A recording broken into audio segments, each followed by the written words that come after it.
Again, a confirmed tornado on the ground in downtown Conyers. This is a very dangerous and life-threatening weather event. Get into the interior section of your house, away from windows or a basement if you have. And there's the debris right there in the Millstead area near the Rockdale Medical Center. Right.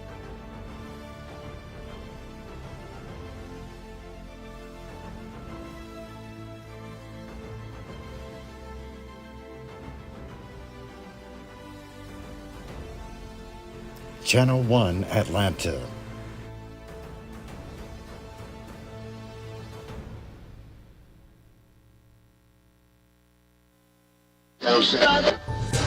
There is a storm coming, an event like the world has never seen before.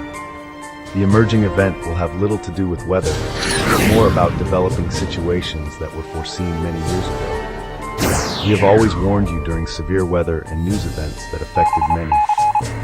Now, Channel 1 Atlanta begins a new series to warn you about what's coming soon and make sure you are prepared.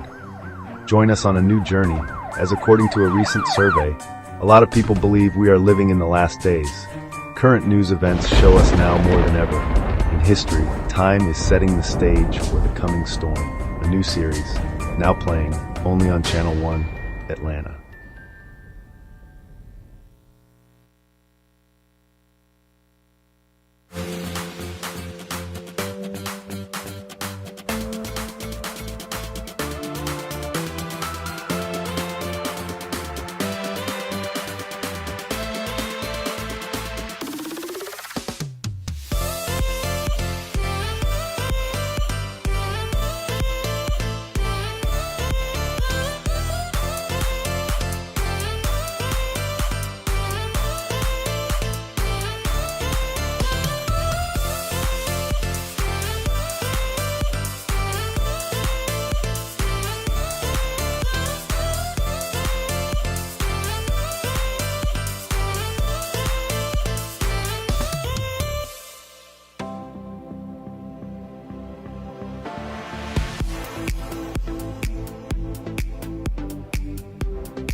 So you look at that little donut in the middle.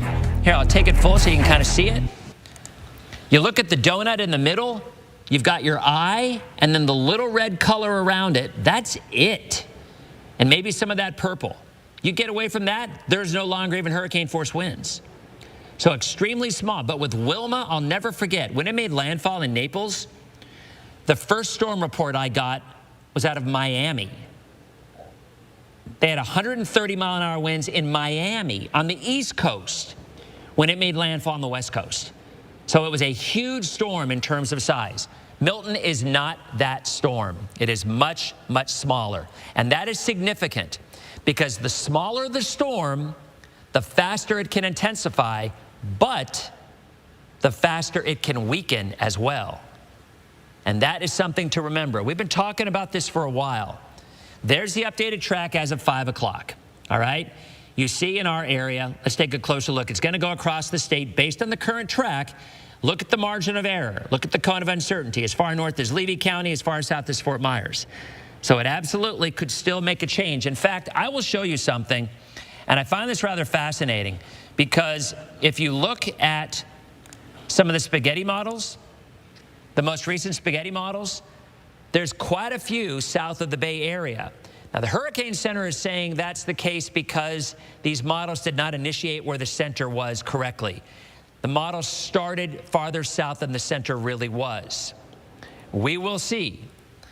But I can tell you many times we have seen storms that were expected to be one place that as it gets close to the Florida coast, it can do some crazy things. So the reason I say this is regardless of where you live, if you are in this cone of uncertainty, do not take this storm lightly.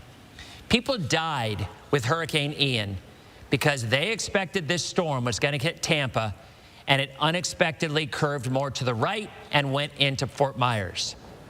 People died in Punta Gorda because 6 hours before landfall, that storm was forecast the exact track of what you're looking at right here with Milton, and it curved early and went into Punta Gorda. I'm not saying that that's going to happen here, but I'm certainly saying that anything's possible based on that cone of uncertainty. So if you currently live in this cone of uncertainty, do not let your guard down. That's all I'm saying. Here's a closer view. I mean, this track is pretty much worst case scenario for the Bay Area. The only way it would have been worse if this stays a 5 or a 4. It will not, by the way. There's going to be some significant shear. The reason it's curving is the reason that that shear is pushing it that way. It's also the reason the southern flank is going to be significantly weaker. All right? But at this point in time, when you look at that, that is a scary scene.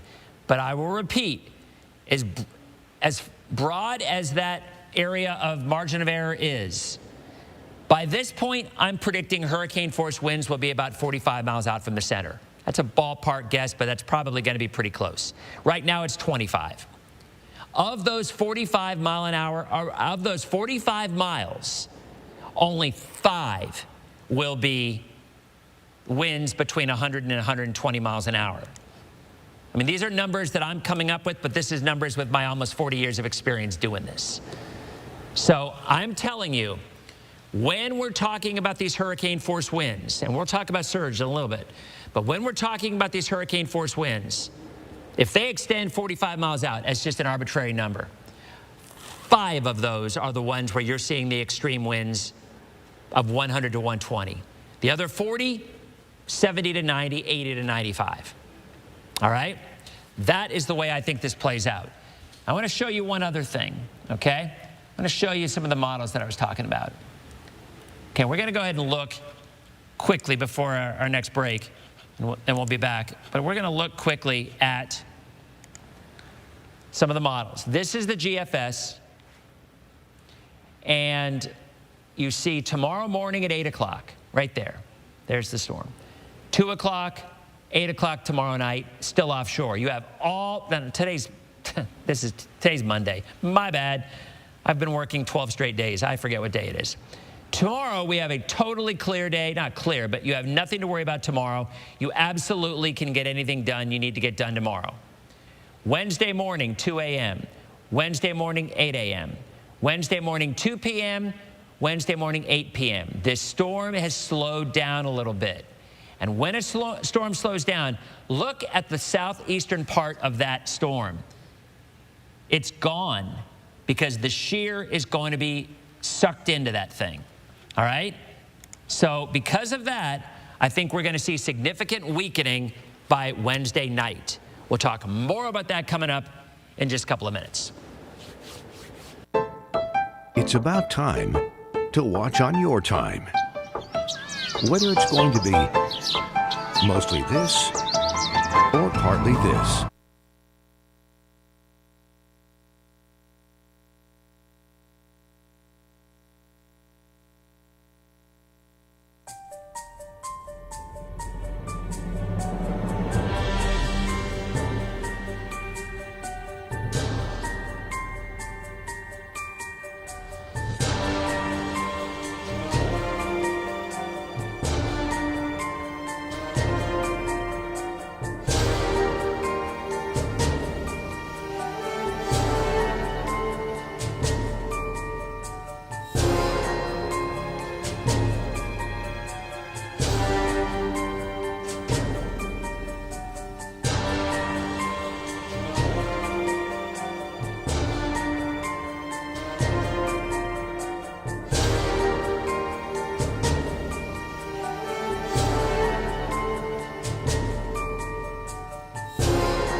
water across the Gulf Coast. These waves could possibly increase to 21 to 25 feet at times across the Gulf, and it's not done yet. Even after Helene does exit into the Atlantic, we'll see some extreme waves on our Atlantic side for Flagler, Volusia, and Brevard County. Wave heights that could exceed 15, maybe even 20 feet across Thursday and Friday.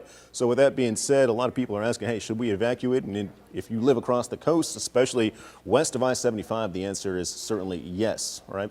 Here in Central Florida, not so much. Storm surge not going to be a great deal for us until maybe Thursday and Friday across Palm Coast, Daytona Beach. It's possible that the storm surge could maybe impact your evacuation plans. Now, there have been evacuation orders issued everywhere here outlined in red from Citrus all the way down to Pinellas counties, in which those are orders given, but use your own discernment. Know if you need to evacuate or if you have any family members along the coast, always offer them a safe place to live or stay for the time being. Now, as we take you county by county, here's Marion. Some of the impacts that you guys will see will include strong gusty winds of 75 plus miles per hour. That'll be one of our heaviest hit rain communities, though. We could see impacts possibly exceeding 10 inches of rain there. Locally across Sumter County, rain could possibly draw up to 8 inches before Milton is said and done. And we'll take one last look at Polk County, in which we could see 4 to 7 inches of rain, and you guys are under that hurricane warning as well. All across the Sunshine State, there is this flood watch, as we've been heavily saturated with rain showers so far this week, and we have certainly got a lot more to come. Still, light showers do exist across our tower camp in Brevard County, in which we do see more rain today and tomorrow, light to moderate precipitation before Milton makes landfall Wednesday night, overnight, possibly even early Thursday morning. So the track is shifted just a little bit, but regardless, though, we'll keep you updated with all of Milton's movements heading into Thursday morning and the impacts that could possibly push into Thursday afternoon. As we head into Friday, Saturday, and Sunday, gradually over time we start to dry out. See the sunshine peaking back in the forecast on Sunday as temperatures return to the middle of the 80s. But we'll keep you up to date here with Hurricane Milton on WESH 2, and we've got more news coming up after the break.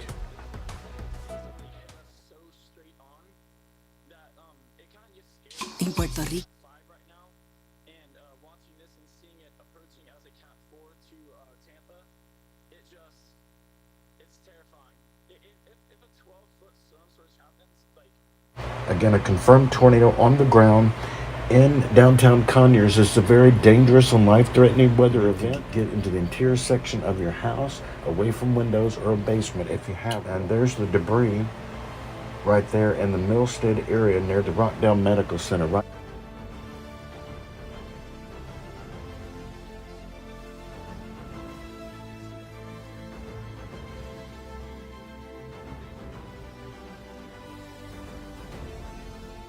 Channel 1 Atlanta.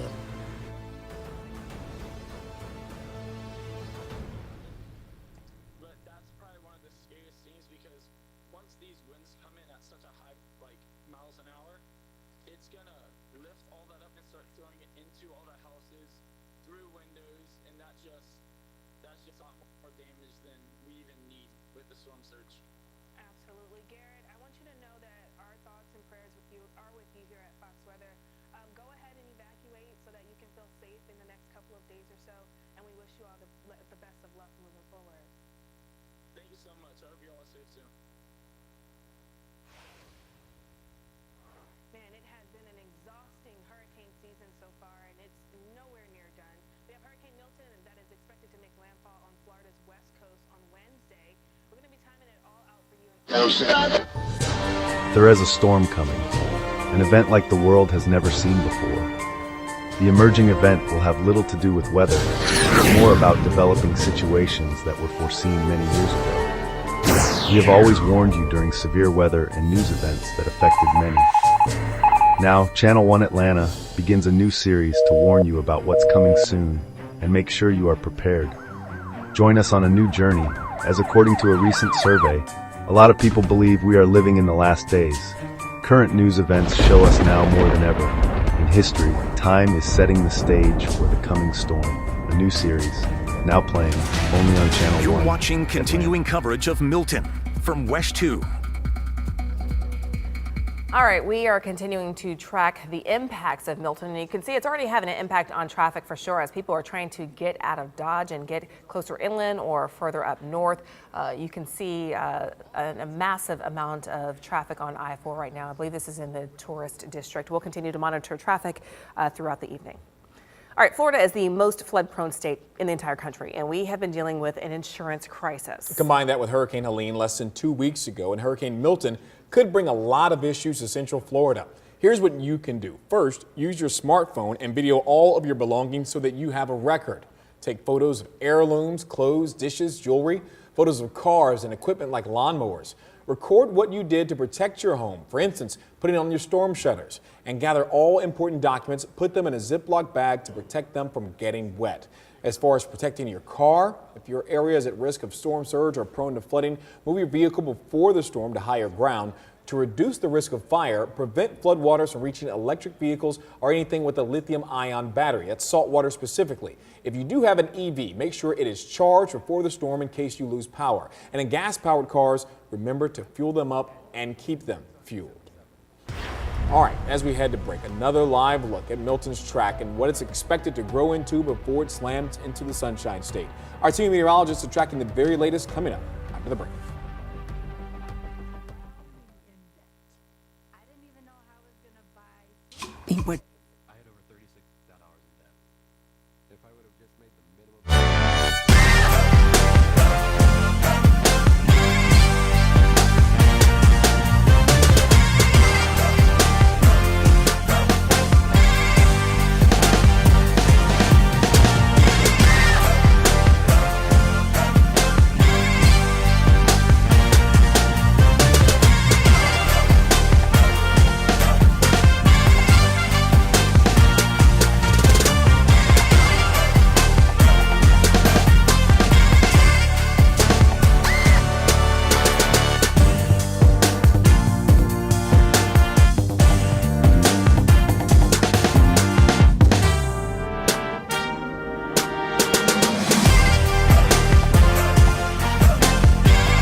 So it's just better to leave the area, seek a shelter, and ride the storm out. The state of Florida is amassing significant amount of fuel reserves ahead of Milton, and we're staging it to be utilized as needed. And Florida's west coast is now bracing for impact. Just 2 weeks after Hurricane Helene left the coastline in ruins, Hurricane Milton continues on its path towards Florida, bringing in the risk of life-threatening storm surge as well as destructive winds and even torrential rain. And right now, residents on Florida's Gulf Coast are preparing for Milton's violent impact. They've had their fair share of hurricanes already over the past couple of months and even weeks. The message from Florida's governor all day has been clear. If you have been to ask, get out now while you still have time. Fox Weather's Robert Ray is in Fort Myers Beach, Florida with the latest. Robert, you're here in Florida bracing for a really tough storm after Helene just made way less than 2 weeks ago. Yeah, Kiana, indeed. Welcome to Fort Myers Beach. Behind me, the remnants of what occurred 2 years ago during Hurricane Ian. You see there's some wood boards, construction going on. They're trying to rebuild, trying to do their best. And I was just checking messages as and you now guys. at 7:30, Hurricane Milton continues to churn in the Yucatan Peninsula, Cancun area, moving toward Florida as a major Category 5 hurricane at this hour. And state leaders are urging residents along the Gulf Coast to get out now before it is too late. We have live team coverage with crews across Central Florida as we prepare for Hurricane Milton. I want to start things off with our first 20 meteorologists. Right now, the storm is expected to make landfall Wednesday night in the Tampa area. Could be Thursday morning. Marquise and Cam are joining us now. Guys, one question that we've heard a lot and people have been asking us, and we hope that you guys can answer it. It almost seems like there's a little offshoot from Milton. Obviously, what is that? That's just extra moisture, right? The system itself is still strengthening regardless of that little offshoot right there that we're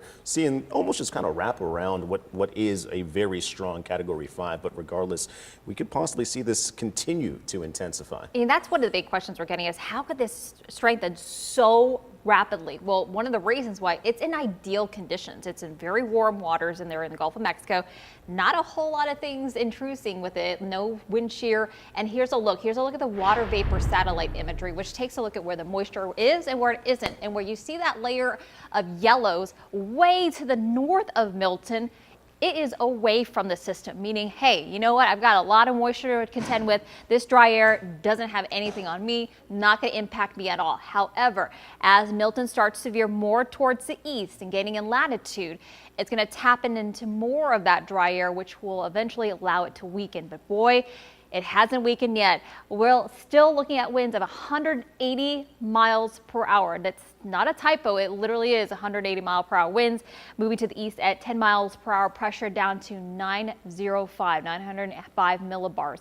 And what's fascinating is it stays as a Category 5 hurricane for quite some time, through about Wednesday morning, before it moves again farther to the north, and that's when it's going to tap into some of that drier air and allow it to gradually weaken into a Cat 4 and then finally a Cat 3 as it nears landfall in Tampa Bay, either very late Wednesday night into wee early morning hours of Thursday morning. It's expected across the peninsula as at least a hurricane, so that's why you can see we have hurricane watches and warnings in effect all across central Florida, including the areas in the red, those are the hurricane warnings. Areas along the coast, though, in the pink, those are the hurricane watches that are in effect, and those were not issued until the last advisory at 5 o'clock. And I want to show you the computer spaghetti plot models. They're in better line now. Earlier we had two camps, one that's right over central Florida, second camp more over southwest Florida. Now those lines that were over southwest Florida have nudged a little farther north, and when we get consensus with the spaghetti plot models, it breeds better confidence of the track and where it could potentially make landfall. With more on the local impacts, let's send it over to meteorologist Marquise Mita. Cam, one of the things that's very interesting about the track is just a small deviation. Let's say it moves 1 degree to the north or maybe a couple degrees to the south. That could equate to about a 25, maybe even a 30-mile difference. And those impacts will be just a little bit different depending on where that track is heading. Nevertheless, though, with that northerly projection, we could possibly see some severe weather impacts here in central Florida. Tornado warnings, maybe even severe thunderstorm warnings as well. But what we all encompass across the Sunshine State is widespread rainfall. We're under a flood watch through Thursday, and some of our areas could see upwards of possibly 8 inches of precipitation. And on top of that, it's already been a wet start to the month of October. You add the rain from Milton, it's going to add insult to injury. So we'll take you frame by frame here with our in-house model, which lines up pretty well with this cone of uncertainty, which is beginning to get skinnier as we gain confidence, as Cam was mentioning. And as we play it over time, likely over the next 36 hours, this will maintain its Category 5 strength, weakening on its approach to the Gulf Coast, maybe just south of Tampa, making landfall early on Thursday morning or perhaps late Wednesday night. It's all going to depend on what the track does do, if it's going to rise towards the north. But you see that big rain profile associated with this graph model. And that's why we can see rainfall accumulation in counties like Lake that could be anywhere between 4 and 8 inches. You have that on top of the maximum sustained wind gusts of 80 miles per hour. And we definitely have a very serious hurricane on our hands. We'll take you through one more county. Let's try Seminole County, in which we could possibly see rainfall accumulation between 5 and 8 inches. Now, this system is certainly going to pack a punch, and every one of our counties will experience those hurricane force winds and immense rainfall. And we'll continue to take you county by county coming up next time I see you. All right, Marquise, thank you. Now is the time to download the West 2 mobile app and turn on alerts. The news team is constantly updating the app with the newest storm information, and we'll send you push alerts for any severe weather alerts in your neighborhood. All day, people have been flocking to hardware stores to get their last-minute supplies. We're talking about tarps, generators, sandbags, plywood, anything to shore up supplies and their homes. Smart thing to do. West 2's Greg Fox is live for us at Lowe's in Sanford tonight. And Greg, it's been a busy day for all of the workers there, but that's good news. It is good news for them, and also, keep in mind, because Hurricane Helene was just less than 2 weeks ago, an awful lot of people who had supplies from that, they were all set for this one. But because this one is coming right at Central Florida, you can see that big stack of plywood just arrived today. We are told that entire stack is going to be gone because, as you can see, people are wheeling it out of here. 2, 3, 4, 5 4x8 sheets at a time.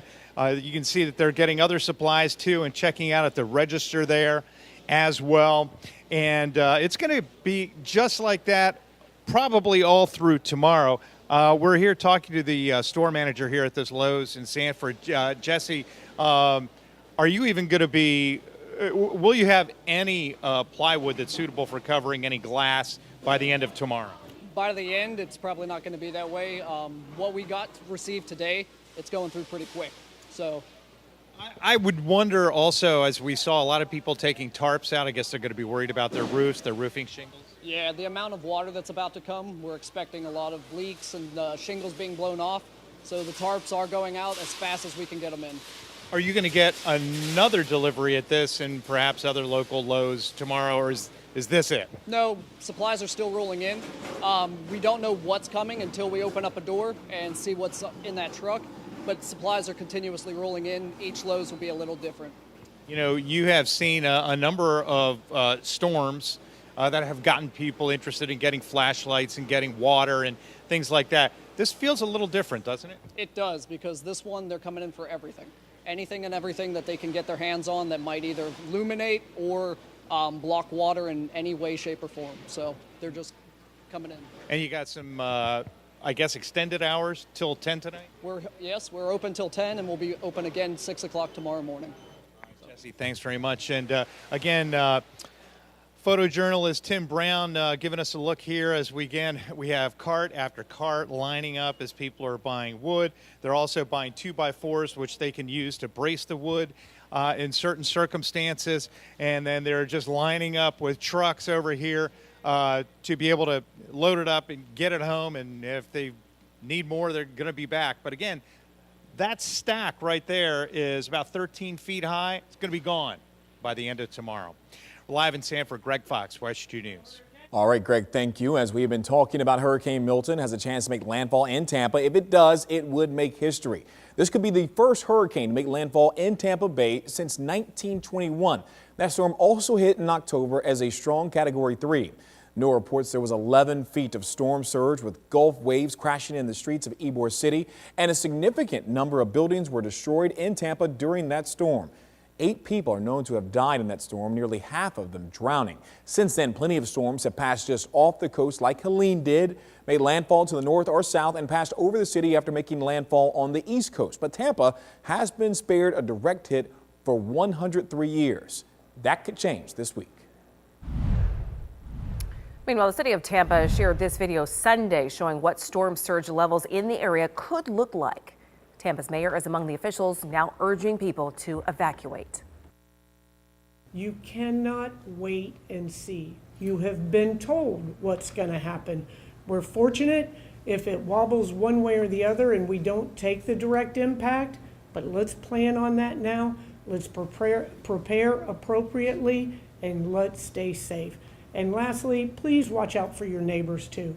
If there are elderly people in your neighborhood, do what you can to help them safely maneuver through this storm. People in the Tampa area appear to be taking the warning seriously as many are evacuating, and the lines for sandbags are miles long. The area is still in the process of cleaning up from Hurricane Helene. Many residents are concerned about significant debris left over from the devastating storm.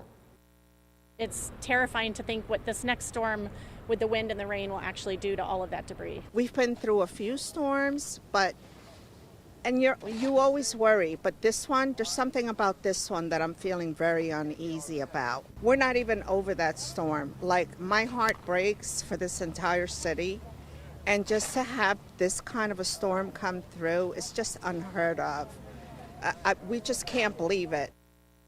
Mandatory evacuation orders are in place for Charlotte, Citrus, Hillsborough, Lee, Manatee, and Pasco counties. And as we go to break, on a live look at the track that Milton is expected to take. Most of the models are green now, heading towards that Tampa I-4 area. We're going to check up with our meteorologist coming up after the break.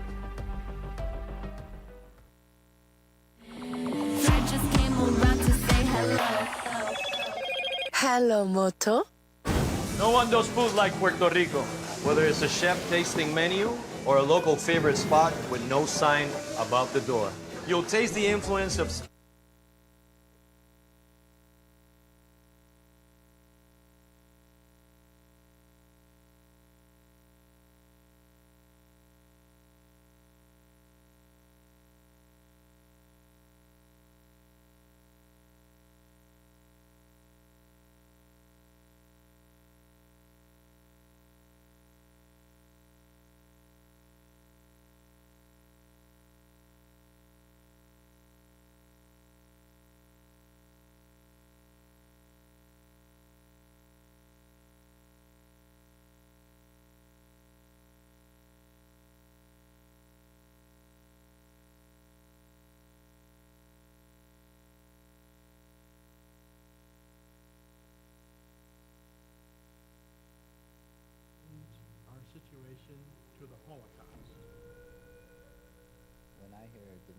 Carlisle School. That's that place that killed our people.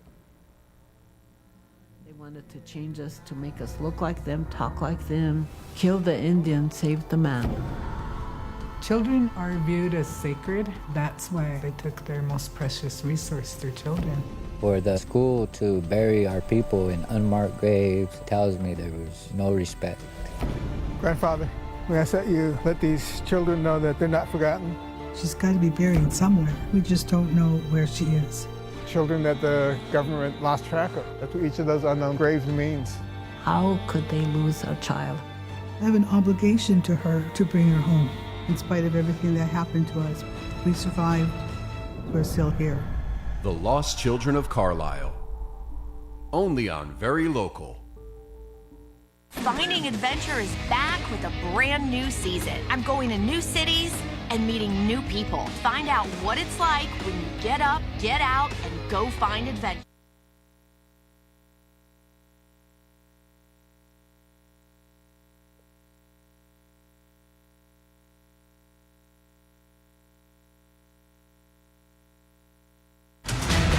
You're watching continuing coverage of Milton from WESH 2. And right now we are still tracking Hurricane Milton, expected to make landfall in the Tampa area Wednesday evening as a strong CAT5. Here is a look at some live pictures of how it looks along the coast. Yeah, taking a live look now at New Smyrna Beach in Volusia County. We've been cloudy and rainy all day today. Now darkness is falling over the area as people prepare for Milton.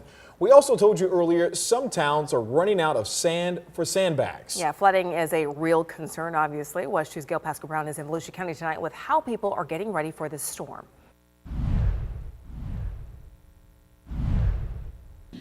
Volusia County has several sandbag locations, and Edgewater has a couple that are 24-hour accessible. They include 1898 Air Park Road. Go out there and make sure that you fill your sandbags, as well as Mango Tree Lake, 901 Mango Tree Drive.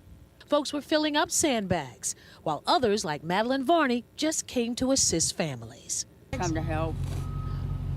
Just to help out. She just started filling up our bags, so she's the real MVP. Oh, wow. Isn't that wonderful, though? Oh, yeah. Yeah, Edgewater's full of really great people. I know. So is this going to be for the front of your house or where? The front, probably going to cover the garage. Maybe the front door if I have enough. But Is that where you find the most flooding happens? I think so. We just moved to Edgewater about a year ago. So this will be his first hurricane experience in the new home. Volusia County has several sandbag locations, including Fire Rescue Station number 22 in Oak Hill, number 23, the Turnbill Station in New Smyrna Beach, and Indian Mound Station number 34 in Osteen. Those sandbag locations will be open tomorrow from 8 a.m. to 5 p.m. Also in Volusia County, shelters will open for Hurricane Milton on Wednesday starting at 9 a.m.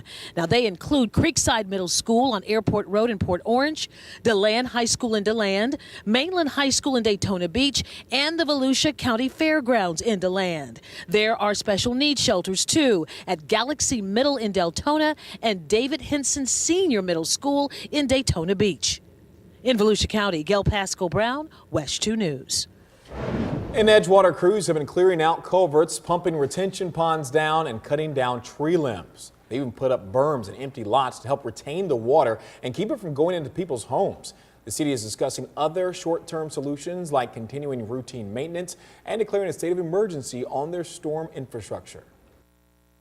I've had discussions with the city manager about declaring a state of emergency for a period of 60 days that can be extended for our retention areas and canal drainage system to make sure that everyone in the community knows that we're doing something about it, and the state will know that this is a true issue, and we'll have a report on that tonight at the council meeting. The mayor says he's been driving around with Public Works and all the water is draining and flowing as it's supposed to. Meanwhile, right now, 17 members of the Jefferson County, Kentucky Special Operations Team are getting ready to come to Florida. This highly trained team is made up of members from several fire departments and is heading to southern Georgia, where they will then await the storm and then travel where they are most needed. The team specializes in swift water rescues. The Special Operations Team will be deployed for a maximum of 10 days.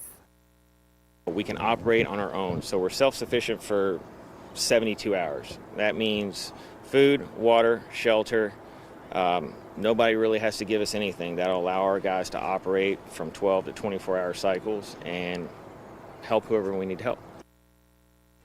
And of course, we are still tracking the system. Just got this email from Tony. He handed it to us a minute ago. I'm just going to read it on the air. Petty's Meat Market over in Seminole County offering to cook people's food if they lose power. Wow, for free. That's major. They said that obviously they know a lot of people may lose power in the storm. You could lose all your food, but that's one way to get it cooked. They will have gas. They say it's just a thank you to the customers for the last 45 years. That's the thing about Central Florida. You know, we all band together, and that's just one example of many of us coming together to support each other. So kudos to them, and thank you. That's awesome. I can use some food right now too. But I love. It's if your power goes out. Right. It's if your power goes out. Don't just pull up with your food.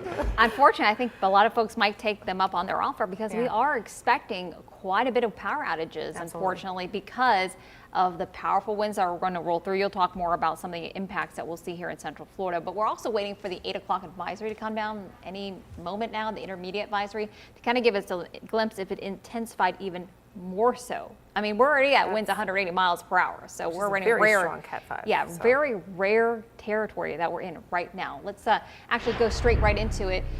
8 o'clock, not in yet, but 180 mile per hour winds. And if you're just now at home tuning onto your TV going, wait, what? Did I read that right? Yes, it intensified that quickly from likely when you left for work this morning to now getting home from work. Pressure down to 903 millibars and moving to the east now at 8 miles per hour. It is starting to interact just a bit with the Yucatan Peninsula, but the center circulation, though, is not expected to go over the peninsula. Hence, we're not expecting any weakening as it starts to interact with that land. In fact, it's expected to maintain its Category 5 status for quite some time as it really taps into the tropical cyclone heat potential, which is the amount of waters that are in the ocean that are basically acting as fuel for this system. So it's going to maintain CAT5 status at least through about Wednesday morning. And then finally, as it moves north, it's going to interact with the front that's going to come down from the north. And that's going to bring in some more wind shear and drier air, which will allow it to gradually weaken into a Category 3 as it makes landfall either very late Wednesday night into Thursday morning around midnight, 2 a.m. And then it crosses the peninsula and then reemerges into the Atlantic side. Here's a look. We have hurricane warnings up and down here, the I-95 corridor or I-75 corridor from Marion County down to Polk County along the I-95 corridor. We have hurricane watches in effect now for our coastal counties. Hurricane Hunter planes are in it right now. We have an Air Force reconnaissance mission that's in it right now. It's still investigating the storm, so the mission is just starting. We should get more information as it dives more into the system. Right now, though, we're already seeing moisture up ahead of Milton, bringing us rain. In fact, so much rainfall that some areas in Central Florida, especially in Volusia and Brevard counties, have already seen over 4 inches of rain. And we're going to see more on top of that. So breaking down your timeline with Milton here, it will continue to strengthen. So we definitely need to finish those preparations by tonight or the latest tomorrow. And then Milton expected to make landfall very late Wednesday night into Thursday morning. And then finally, as we go into midday Thursday, Milton's exits off the coast. With more on the impacts from this system, here's Marquise Mita. Cam, I think one of the strongest impacts that we'll feel here in Central Florida is going to be the winds, and I'm eagerly anticipating, awaiting what this 8 o'clock advisory is going to say. We know that Milton itself is one of the borderline strongest storms that we've seen intensify. Also, it could be eclipsing one of the strongest wind fields that we've seen as well. Strongest winds are Allen. That was back in 1980 with winds gusting at speeds of 190 miles per hour. And we've got multiple storms tied at 185, and we are right there with Milton. So it will be interesting to see when that 8 o'clock advisory does drop just how fast these winds are whipping around. But what we've seen in those last few frames of the satellite imagery is that the eye wall looks like it's shrinking. That could be some eye wall replacement, which is a sign that Milton is continuing its intensification process, in which we'll see vast impacts here in Central Florida by the time it gets here. But what we do know right now is that we're watching out for that flood threat. We're under it right now, a flood watch here across all of Florida nearly. And then tomorrow and then into Wednesday, that flood threat is only going to increase, where we have likely widespread flooding, not just due to the rain showers that we're going to see, but we've been heavily saturated. And then you mix in the storm surge for our coastal communities, and we could have a very serious situation on our hands with Milton making landfall late Wednesday night and across Thursday morning, overnight to start off the day. Other impacts that we're watching out for include the chance for any severe weather. We could have a couple tornadic spin-ups, and we did mention the heavy rainfall that could stack up anywhere between 4 and 8 inches.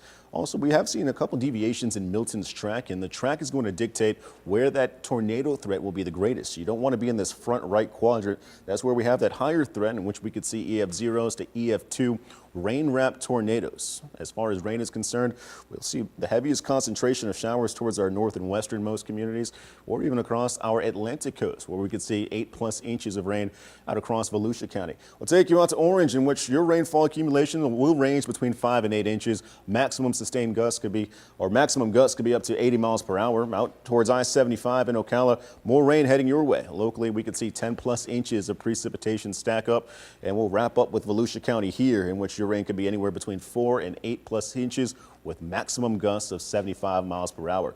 The sun is set, but the rain hasn't stopped yet. That's been an off and on again threat for us here in Central Florida today, as we do see that East Coast breeze, but rising from the south. More moisture heading our way. Not Helene quite yet, but we'll be tracking Helene's movements as we continue across Wednesday and into Thursday. But on the back end of your forecast, we do see much more sunshine as we dry out after the passage of Helene. But stay with us. We have more news coming up after the break.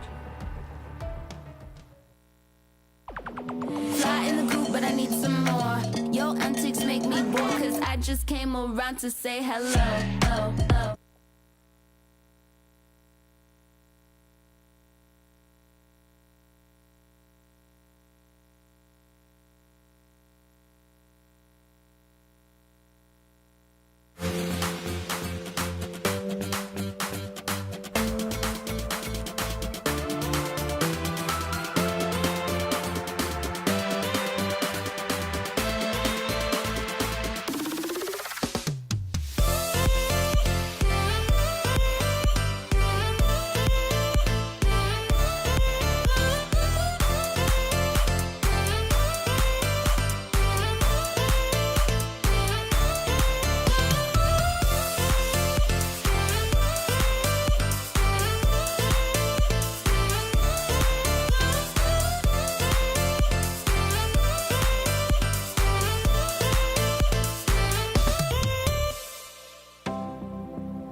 Watching continuing coverage of Milton from WESH 2.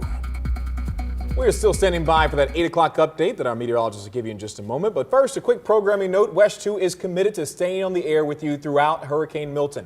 But we know some of you still need to watch your primetime NBC shows. We're moving them to MeTV, which is channel 2.2. The Voice airs in just a few minutes, followed by Brilliant Minds at 10. You can watch them both on MeTV. All right, we also know that some of you still want to watch your primetime shows on CW18, so we are moving them to the True Crime Network, which is channel 18.2. 2 episodes of Superman and Lois air tonight, starting in just a few minutes. Again, you can watch on the True Crime Network. We are working to give you all the information you need to be prepared for this major hurricane. Yes, we will continue to have more team coverage across Central Florida and updates from our team of meteorologists right here on air and also online at wesh.com. And this is a reminder to download the Wesh 2 mobile app, turn on severe weather alerts as Milton gets closer to our coast. Stay with us. We'll be right back. With Google Workspace, you can get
138 mile per hour increase. When we look back at another storm here, this is Felix, 132 mile per hour increase within 24 hours, making it from a Category 1 storm to a Category 5 storm.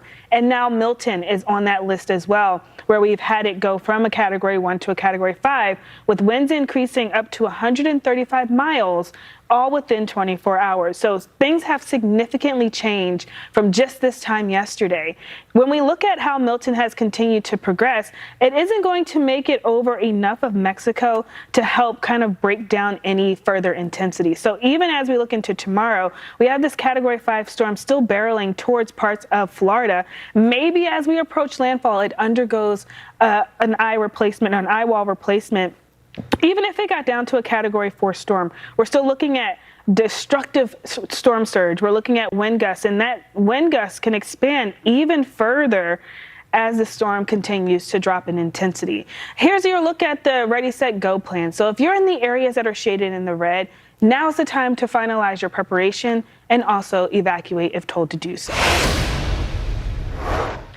And stores, shelves, they have been stripped bare in Florida, as Floridians prepare for Milton. Many have been ordered to evacuate in the state's heavily populated West Coast. But those who have not yet got ready to ride out the storm, they're being asked to take those evacuations serious. Governor, you mentioned the utility crews. The state did a great job pre-positioning assets and deploying line crews when it was safe. This was immediately following Helene. And with that, the power was restored quickly. That can be a whole lot harder, though, when you have it going right over the top of a major population center. So how does the strategy change for a storm like this?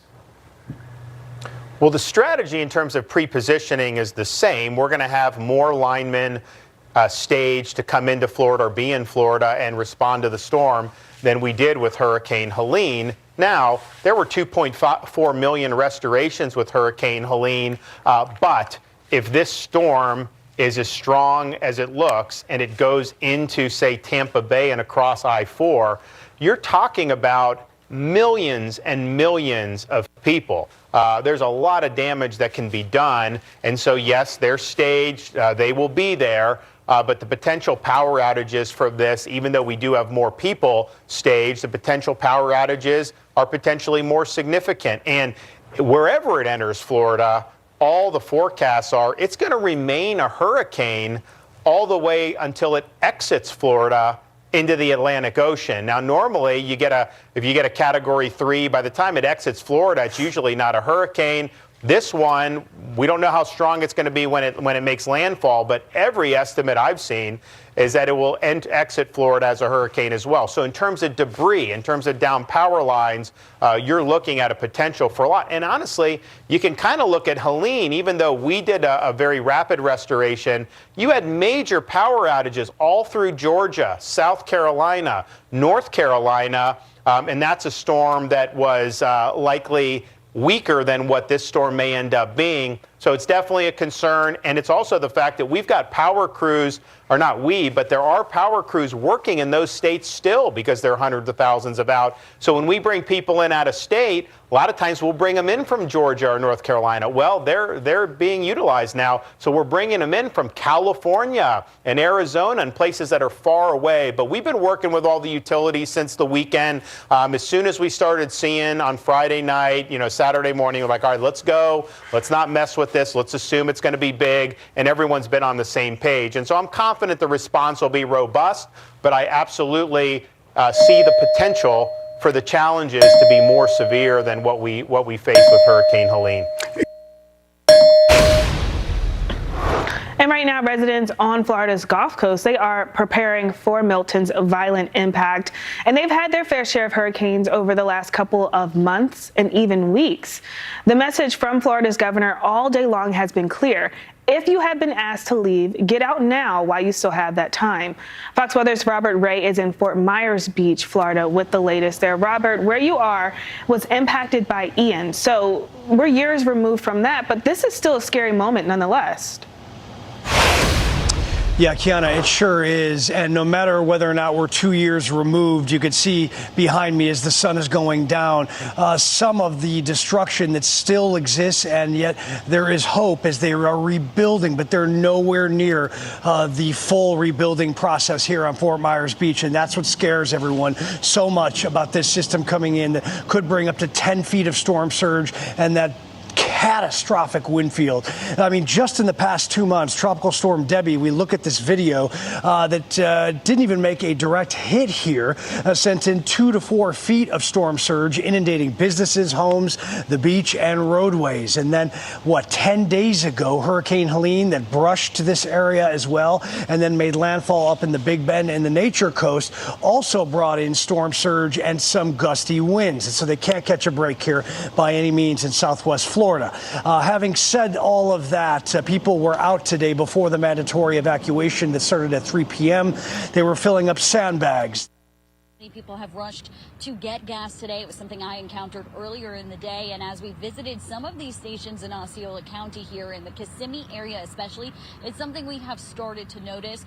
Though earlier in the day, we were told by this particular gas station there was still plenty of gas here. Now, in just the last hour, we spoke to a man who was on the roads. He told us he was actually headed towards Tennessee for vacation from South Florida when Hurricane Helene hit. And he actually said he turned around, spent some time here in Central Florida, and then he decided to stick around, but now he's on his way back towards South Florida because he's running out from another storm. I want you to listen to what he said about the conditions on the road as so many people are now trying to evacuate.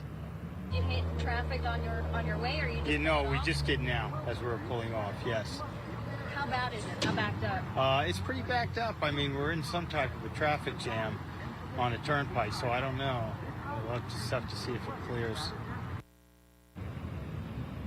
And again, he told us he was in significant traffic. He had just pulled off to this gas station here as he now heads back towards South Florida.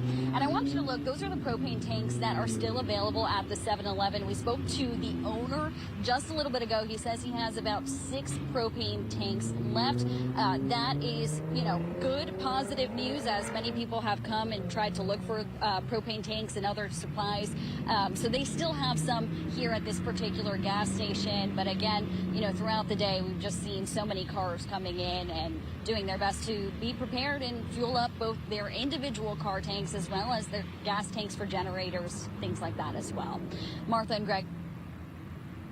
That is great information, Sabrina. Again, those propane tanks can be really a lifeline to be able to cook your food on your grill. Here's a live look as folks continue to inch along. This is a camera showing you I-75 at the Turnpike in Ocala, and these are folks that are heading north. Hundreds of thousands of people have been issued evacuation orders to leave the coast, and many have decided to make their way to Central Florida. And again, as you heard from our reporters in the field, there are plenty of hotel rooms available here in the Orlando area. So if you have friends on the road looking for a place to go, we do have, because of this large number of hotels we have for our tourists, we have a large number of hotels available tonight. It's nice to see that traffic it's slow, but it's moving, Yeah, and no problems have been reported, which is good. And they're using both of the shoulders there, and again, so it's like 4 or 5 lanes. As this powerful storm approaches, folks are understandably concerned, but some flood-prone communities are especially on edge. Yeah, no doubt. And Channel 9's Jeff Deal spent the day in some of those flood-prone areas in Seminole County, and he's live in downtown Sanford. And Jeff, what are folks there expecting? Well, they're expecting bad conditions, especially the possibility of the high winds and flooding. Here in downtown Sanford, we are not seeing very many people out and about. A few businesses open, a few people walking around, but for the most part, people are staying away from here. As we were driving here to downtown Sanford on some of the main thoroughfares, we did see a lot of people at the gas stations like Sabrina was talking about. We saw the grocery stores. They appeared to be packed. So a lot of people perhaps doing the right things, getting ready, prepping for this storm, especially the people that are in those areas that are prone to flooding. On the shores of Lake Jessup, the last time we had big trees go down, we couldn't get out of here with a vehicle. Don Kinch is bracing for the impact of Hurricane Milton. This flood-prone area of Oviedo was buried underwater in 2022 during Hurricane Ian. It was bad. We have boats going up and down the road here, motor boats. Just 2 doors down, mold and mildew cover the walls. This home still waiting to be rebuilt as the homeowner waits to find out if a FEMA grant will come through. Folks along Lake Harney are bracing too. We had Ian come through, which, was devastating to everybody. Mike Thomas remembers what it was like. When we were here in 2022, we had to be driven in on a flatbed truck. Homes were surrounded by water, cars flooded out. Mailboxes just poking above the surface. Many people were using kayaks and canoes to get out. We have to all stick together as a community and pull people out of the holes that they're in and connect their power for them and provide ice, provide water, food. In his community, there are now stakes in the ground lining the road. As the water levels get high, this will help neighbors and emergency vehicles know where the road is. Last time they saw the county put them out was Hurricane Ian. They're hoping they won't see the devastation they saw then. Pretty concerned. We just saw the sheriff coming through setting markers on the road, so they're planning on the roads going under. And it is interesting, he has been helping people with traditional generators, hook them up to their homes to make sure they do have power should they lose power. But it's also, his business has also been helping people with electric vehicles that have the vehicle to grid technology, hook them up to their homes so that they are able to resupply power to their homes should they lose power, which you can imagine a lot of people will be losing power during this storm. And of course, the folks in that area, a lot of them telling us just in case it does flood, they do have either boats or some kind of kayaks or canoes that they will be using to try to get out of their neighborhoods should they need to do that. Reporting live in Sanford, Jeff Deal, Channel 9 Eyewitness News. All right, Jeff, thanks so much. And as we continue to track Milton and the impact here in Central Florida, you can get updates, live updates at our website, WFTV.com. Or you can stay with us right here on Channel 9. Also, we're going to go to Nick Pampantonis, who is live in Apopka right after this break, where they're about to deal with power outages. Most people agree there comes a time in every pregnancy when it's just too late for an abortion.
It is now a little past 8:15 as we continue our coverage as we all get prepared for what is going to be more than likely a significant impact, not just to the state of Florida, but us here in Central Florida as well. Good evening, I'm Greg Warmoth. And good evening, I'm Martha Sagowski. We are expecting widespread impacts from Milton all across Central Florida. It really is affecting all of our viewing area and much of the state. Greg, at this hour, that's what we're prepping for. Yeah, this morning when I woke up, this was a CAT1 storm. So that's a significant hurricane, of course. It became a major hurricane very quickly, up to a CAT3.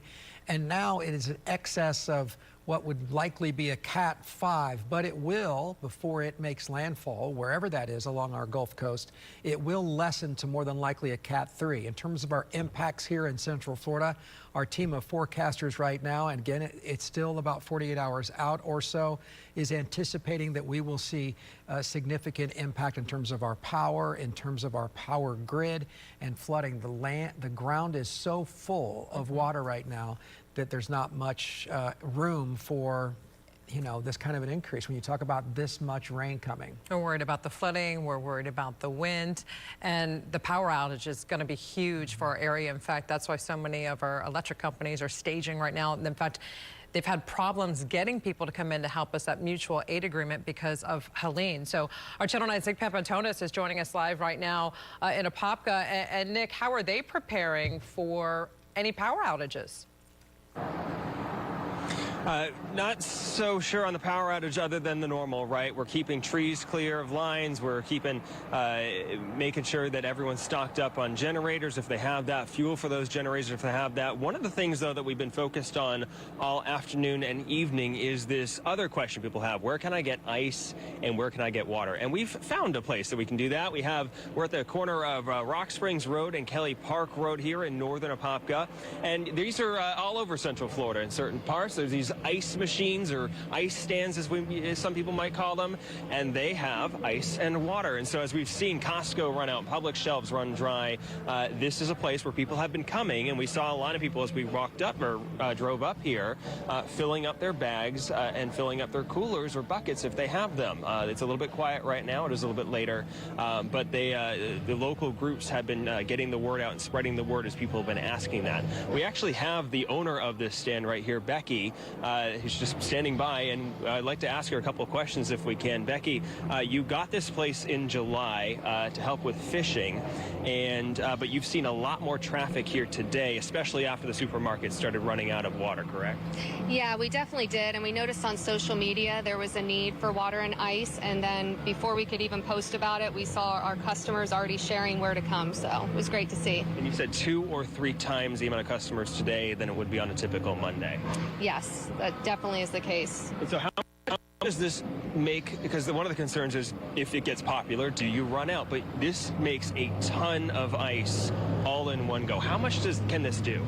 So 40 pounds in 8 minutes. So we will not run out of ice. We do have generators if we need to bring them in, and we're open 24 hours. That's a very, very convenient way for people to get their ice and water as they need. Is there anything else that people should know? You have lived in Apopka for quite some time here. How are the preparations overall in this area?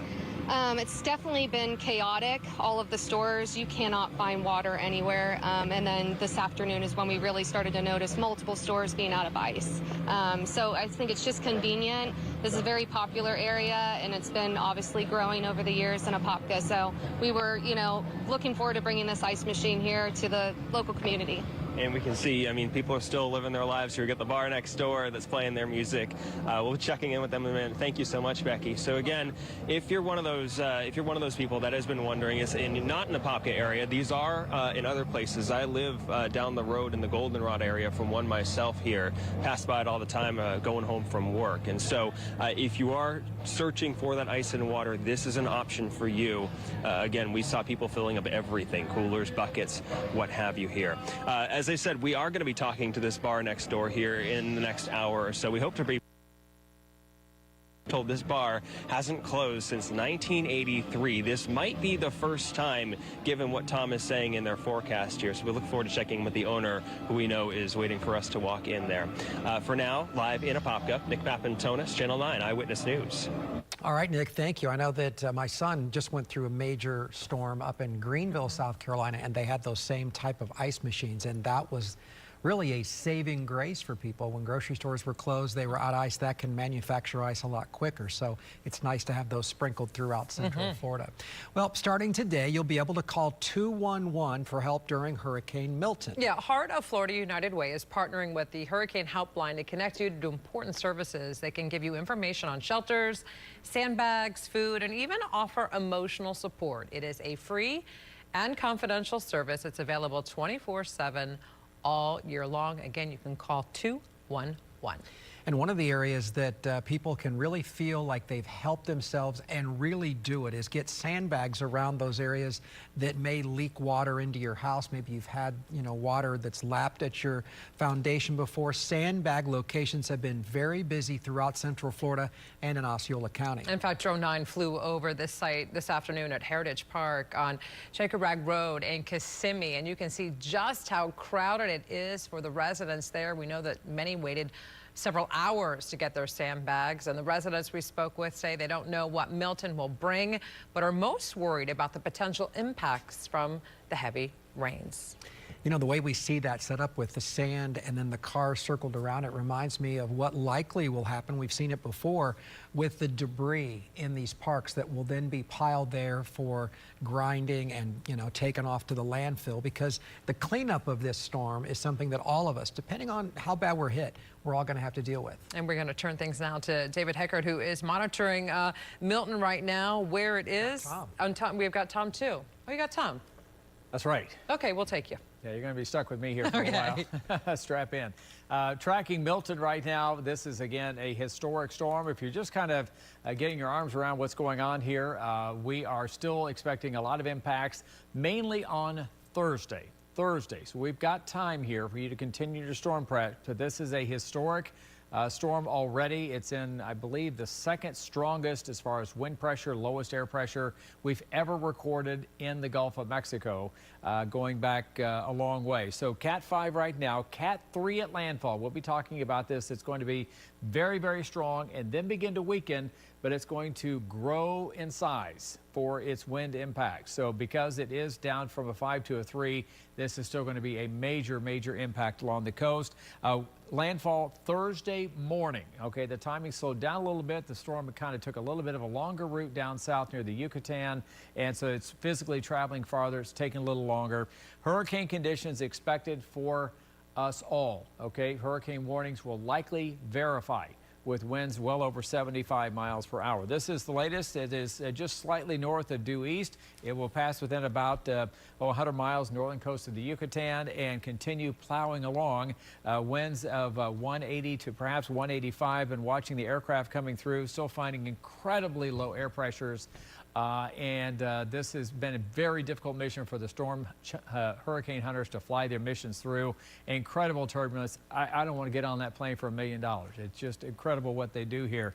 So for Tuesday, our full hurricane preps continue. The weather should cooperate as you continue to get yourself ready to go. Wednesday, wind and rain will be increasing probably later in the day. So by, say, sundown at the latest on Wednesday, we'd like to have everyone indoors, ready to get hunkered down for Thursday, as that will be the worst impacts. And of course, we'll also get some surge along our East Coast. So let's say Wednesday late afternoon, be kind of where you need to be. And we'll be updating the timing, of course, as we get close. We have a long week ahead. Before the power goes out, something for you to consider here. If you're new to Florida, one of the first things you want to do is turn your fridge temperature all the way down. Get it nice and cold in there, and try to leave the doors closed if you can. It'll stay relatively cool in there for about 24 hours if you do that, if you lose power. Take some of those Tupperware, fill them up almost to the top and not all the way with water. Put a lid on it, put it in the fridge. In the freezer rather, and you can come to these nice big ice blocks by tomorrow, and you can use those for your ice chest, because again, we're going to have to rely on some camping techniques here when we lose power.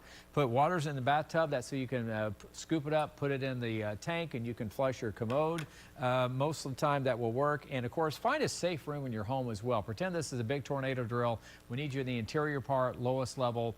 and continuing to monitor the surge. Of course, if you're along the beaches, you're likely going to have to evacuate right along the coast. They do have advisories coming out for that. Of course, we're going to be on our radio partner as well, WDBO 107.3 and 580 WDBO. So here's the storm now. Very strong wind shear to the north will likely weaken this storm as it approaches. But what's going to happen, the eye is about 4 miles across. It's going to probably grow to about 15 to 20 miles across as it goes to these eye wall replacement cycles and begins to weaken. So it's going to be a CAT5 all the way through tomorrow, maybe even into early Wednesday morning. And then the wind shear and some other factors will start working against it and start weakening it. And the forecast models, as we take a look and kind of try to decide where the Hurricane Center is going to move their track, if they move it much at all, by 11 o'clock, you can see here the majority of the forecast models, what we would call a consensus, where you take some of the models, you kind of average them out in a particular way, and you come up with like the best agreement. That is still right over near the Tampa coastline, but extreme surge. Even though the storm is going to weaken down to a 3, we will still have, like Katrina had, even though Katrina went from a 5 to a 3 19 years ago, we still had CAT5 surge in Mississippi and Louisiana. We're still going to see, especially along the Gulf Coast, incredible storm surge. That'll be a huge story for us. We have hurricane warnings. These hurricane watches will be upgraded to warnings. And I just want to show you one last graphic here. This is the tropical storm force wind field approaching Metro Orlando by around 6 p.m. And the orange circle here is going to be winds 60, 70 plus, which will encompass Central Florida. So that's why we're going to have widespread hurricane conditions, very heavy amounts of rain. We'll get more into the rainfall aspect of this, guys, coming up in the next weather opportunity. All right, Tom, thanks so much. And again, we want to see how you are making your final preps to show us how you're getting ready for Milton. You can show us photos by going to WFTV.com/share your pictures. And Greg, a lot of folks have been asking how they could see Channel 9 programming that normally would be on right now. There's a way to do that. Absolutely. Just switch right now to TV 27. We own that television station as well. And we've put all of ABC's primetime programming over on our other channel, TV 27. And you can watch that if you would like. We'll also be here on Channel 9 now continuous until the storm comes ashore, comes through Central Florida and exits, and then beyond as we continue to follow what likely will be, in all of our lifetimes, maybe the strongest storm to ever hit Central Florida based on its current track. We'll be right back after a quick break. Like many voters, Lena's open to Amendment 3, but there's a catch. A deal breaker she won't.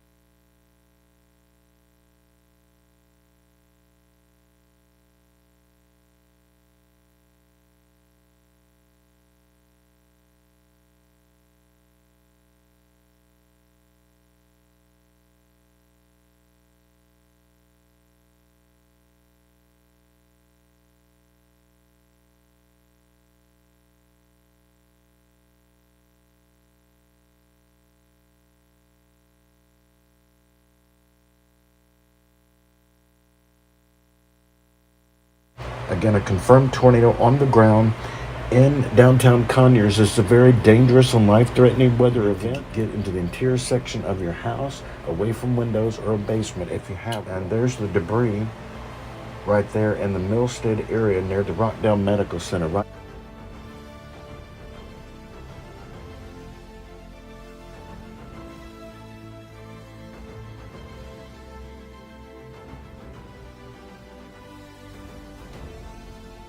Channel 1 Atlanta.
We are now at the half hour, a little past 8:31 right now. Tom Terry will join us with an update on the latest track with Hurricane Milton as it continues to inch closer to impacting Florida. Where it impacts does make a huge difference, especially for the people who live in Tampa, Sarasota, St. Pete. Anything closer to the south of them might actually take water away from an area that can't take a direct impact, quite frankly. If they do, it will change the entire landscape of the Tampa Bay area. Good evening, I'm Greg Warmoth. And good evening, I'm Martha Sagowski. We continue to be here for you. We're going to be here for you as soon as the storm comes. And when it leaves, we're going to be giving you all the latest information that we need. Are we going to go to Alex right now? Okay, Alex Walker is joining us live right now, and you've been giving us updates, Alex, on the airports, on traffic. What do you have for us right now? Yeah, hey guys, good evening. We've been going over school closures throughout the day, and for those of you just joining us, here is a comprehensive list. We're going to go bullet point by bullet point. Orange, Seminole, Brevard, and Volusia County schools are closing Wednesday and Thursday. Osceola County is closing Tuesday in addition to Wednesday and Thursday. Flagler and Marion counties have also announced closures for Wednesday and Thursday. Flagler closing Friday as well. Lake and Sumter are closing a day earlier starting tomorrow. Now look, I know sports are not a priority when a major hurricane is coming, but for those of you with athletes at home wondering about sports this week, here's an update. Public schools in Orange, Seminole, Lake, and Volusia counties have early release tomorrow and no after-school activities from Tuesday through Thursday. The Osceola School District canceled sports activities Tuesday and Wednesday, with Thursday to be determined. This news also affects a number of Week 8 high school football games. A total of 23 games between Orange and Seminole counties have been moved from Thursday until Monday at the earliest. Orange and Seminole were scheduled to play their games on Thursday this week to accommodate Yom Kippur. Lake County said the status for Friday football is to be determined. Now, Hurricane Milton impacting the NFL as well. The Tampa Bay Buccaneers are leaving early for Sunday's game in New Orleans. They're set to fly out tomorrow morning. And for members of the organization staying in Florida, that's a lot of people. I feel fear. I know that the people here feel fear, and what you just experienced in North Carolina and down in Florida as well, covering Helene, I know you fully understand. And our message, or at least my message, and I'm sure you would agree with me, to anyone that hasn't evacuated, and if you know you're in the zone where you can get hurt, there's time. Go if you have the means, please. I absolutely agree with you, Robert, and I think that's what weighs on me. Try to make up for some of these games that won't be able to be fit in. And that's, of course, all dependent on the impact and how we are left behind once the storm rolls through. All right, well, the streets of Anna Maria Island in Manatee County still littered with debris from Helene. A lot of stuff remains there. Look at that, Greg.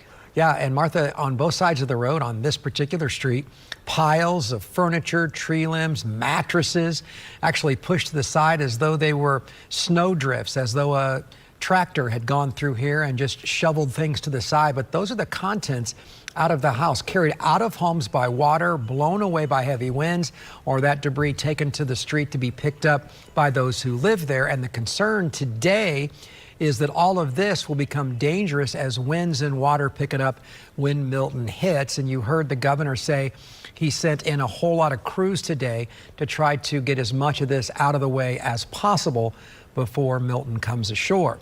Meantime, Orlando International Airport has started the process of shutting down as well. Yeah, flights are still going on, but they will stop on Wednesday, Greg. Airport officials will announce the exact time either later tonight or tomorrow. We saw crews starting to actually tie down the gates. Customers should check with airlines about flight cancellations. Workers will ride out that storm Wednesday night so they can assess the damage first thing Thursday morning.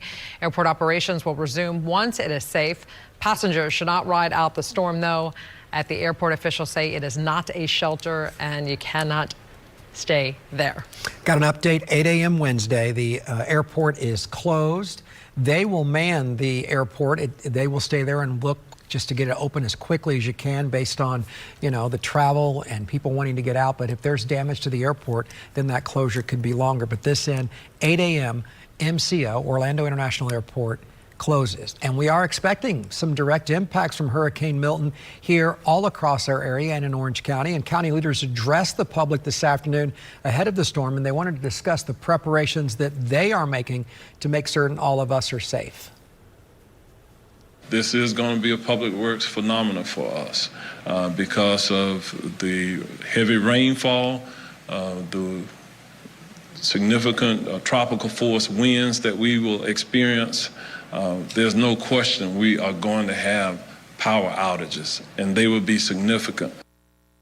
Orange County residents should know that trips on Lynx buses will be free tomorrow to help reach shelters. Orange County schools will be closed Wednesday and Thursday, and all after-school programs on Tuesday also will be halted for tomorrow. Temporary pumps have been deployed in Horizon West and in Orlo Vista to prevent any flooding.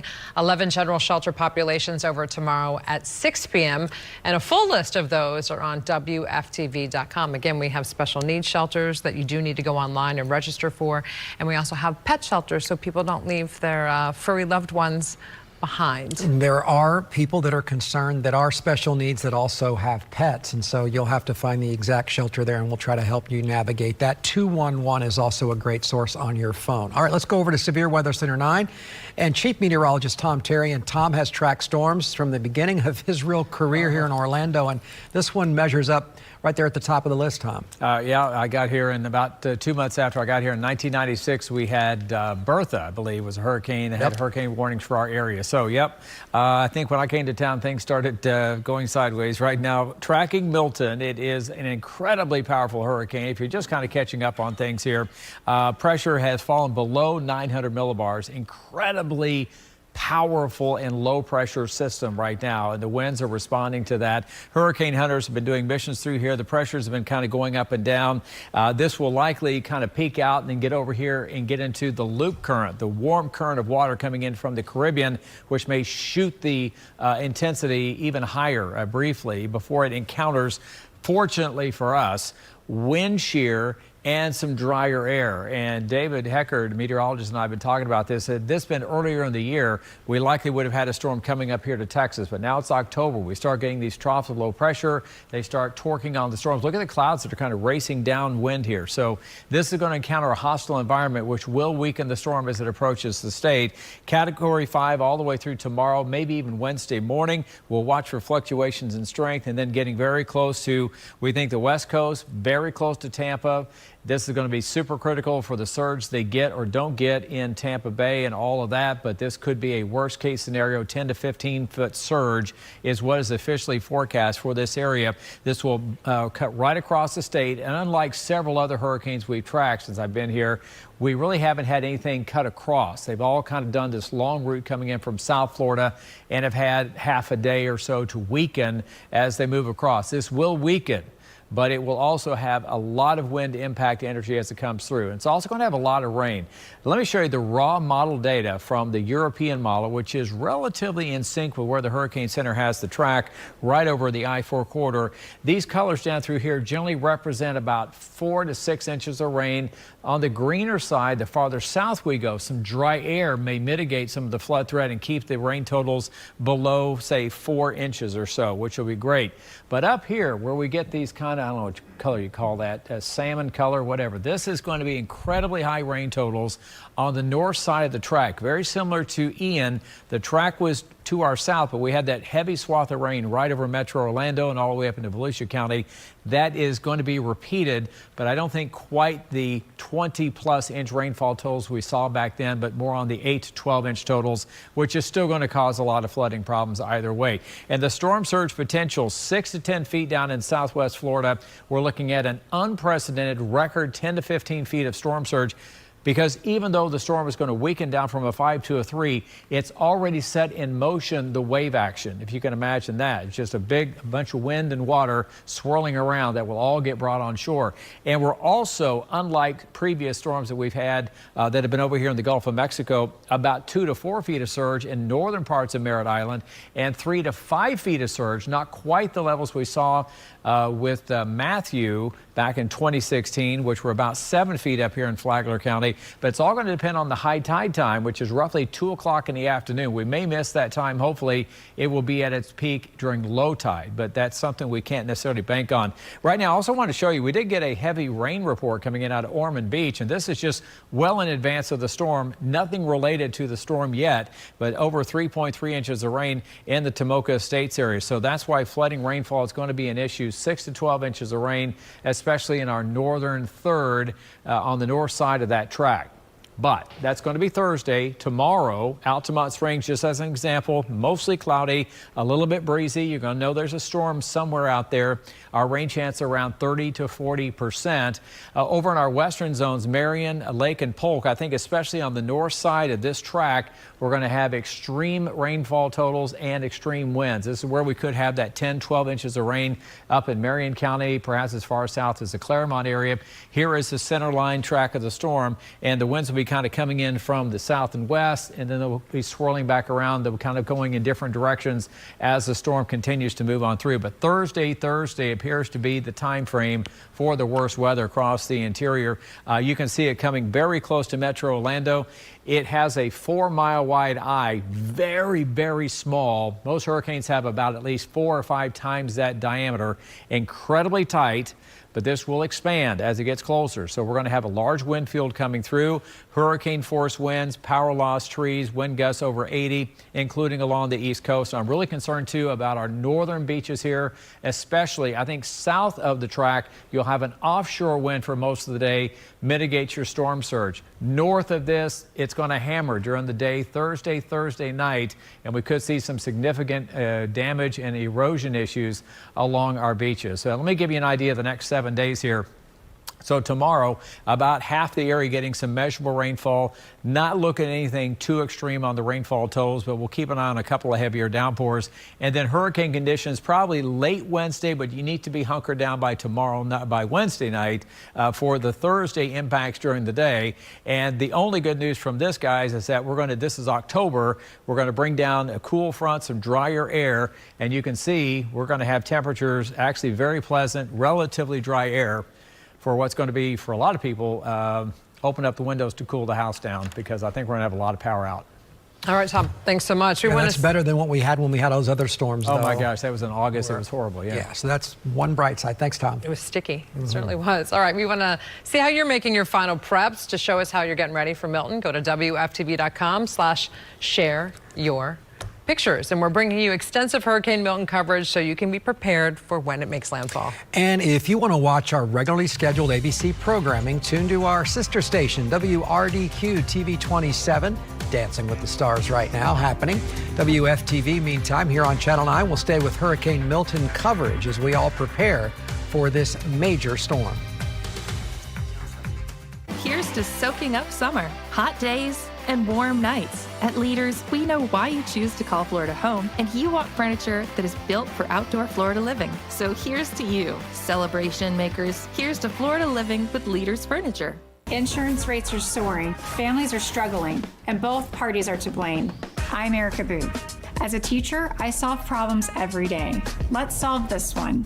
We need to create an insurance fraud task force to target abuse, give homeowners more affordable options, and sideline the lobbyists.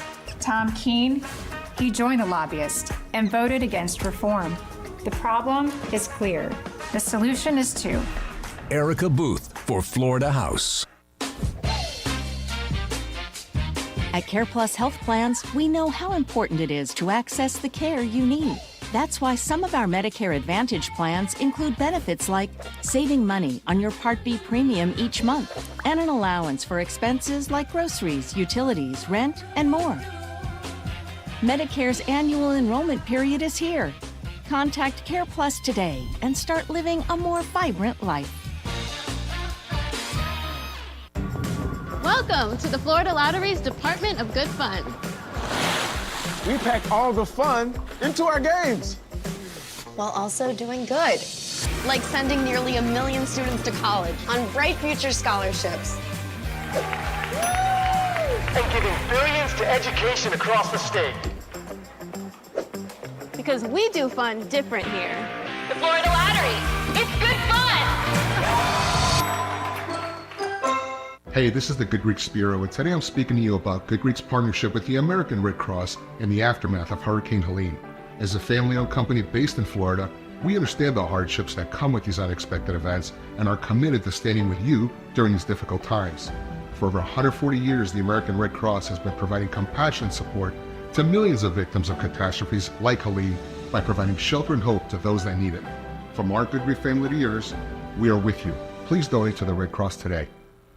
Kitchen Saver is the industry's leading solution for modern kitchen remodeling. These cabinets have been through some wear and tear, but the frame is still in great shape. The colors and styles will be updated by replacing the doors, the drawers, and the hardware. Contractors can take months to complete a kitchen remodel, while we update your existing kitchen within 3 to 5 days with less mess and less inconvenience. If you're looking for an easy and affordable kitchen remodel, call Kitchen Saver today to claim our special offer. Kitchen Saver. Here's to taking a break, the upside of downtime. At Leaders, we know why you choose to call Florida home, and you want furniture that is built for outdoor Florida living. So here's to you, the break takers. Here's to Florida living with Leaders Furniture. Certainly one of the big stories right now, traffic, and it's trying to make its way away from where the impact zone is along the coast, and much of that traffic is making its way through Central Florida. Good evening, I'm Greg Warman. And good evening, I'm Martha Sigalski. Many folks have left that Tampa Bay area. We've seen since daybreak to nightfall, we've seen the thousands of people who are escaping this catastrophic storm surge. We have Peyton Levy on the phone with us. She is an orchestra teacher from Manatee County. And Peyton, thanks for joining us. I know you've had a really long ride to get here to New Smyrna Beach in Central Florida, but you are in a first floor apartment and about 8 feet above sea level. Tell me why you decided to pack up. I mean, clearly you took this warning seriously to get out of town.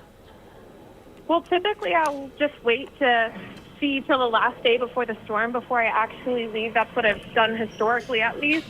But just something about this storm just felt a little bit more serious. They canceled school for us Monday, and once they cancel school and open up the shelters, then you always take things a little bit more seriously.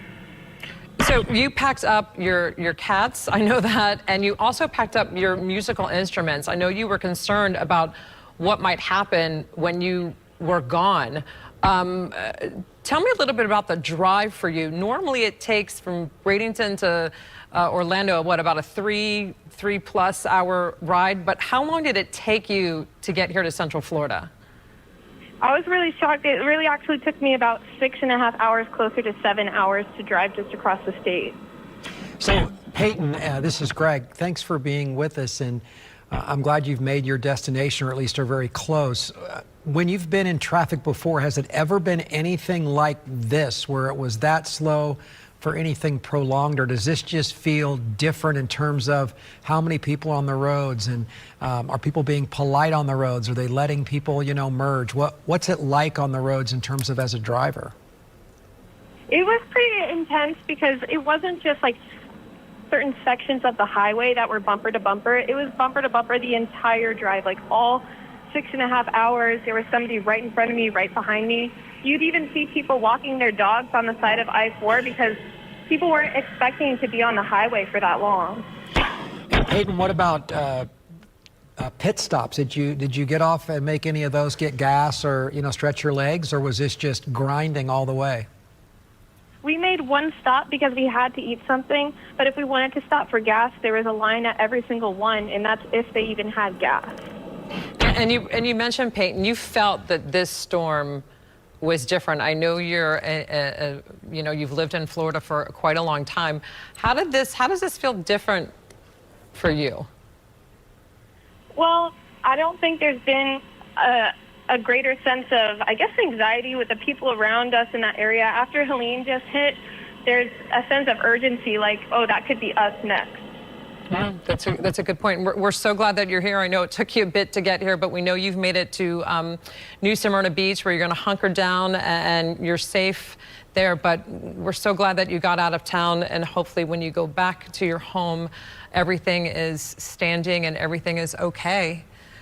Because we know that there could be a catastrophic damage in that particular area. But Peyton, thanks so much. We're glad you're here and you're safe. Thank you, guys. Thanks so much.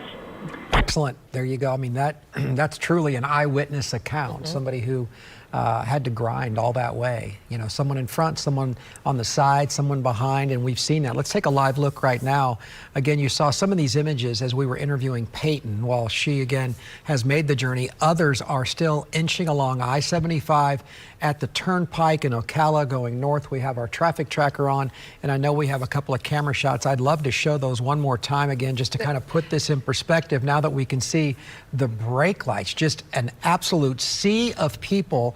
And ever since we started taking these camera shots from early this afternoon until 8:51 at night, Martha, this is just an amazing stream of traffic. And if you look closely, there on the far right of your screen and the far left, at least of that traffic flow, Governor DeSantis and FDOT has opened up what would typically be the breakdown, the shoulders of the road, to try to make it a little bit wider and get more cars out of harm's way. What I thought was so interesting that Peyton said after making the drive that people were just walking their dogs on I-4. I mean, that is really such great detail of what people are doing, gathering up their belongings and family and getting out of town.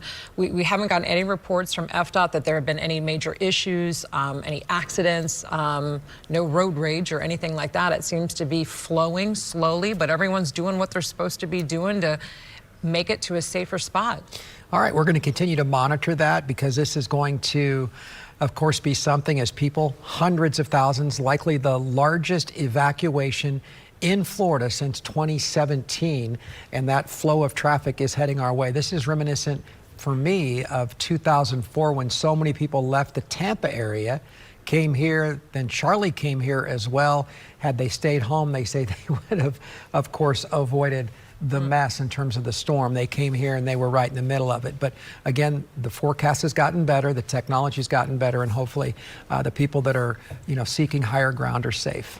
Well, county leaders are finalizing their response plans for Hurricane Milton. And that includes, Martha, Osceola County. And Channel 9's Daryl Matthews joins us live from the Emergency Operations Center. Daryl, you spoke to county leaders there, and what are they telling you about Osceola County?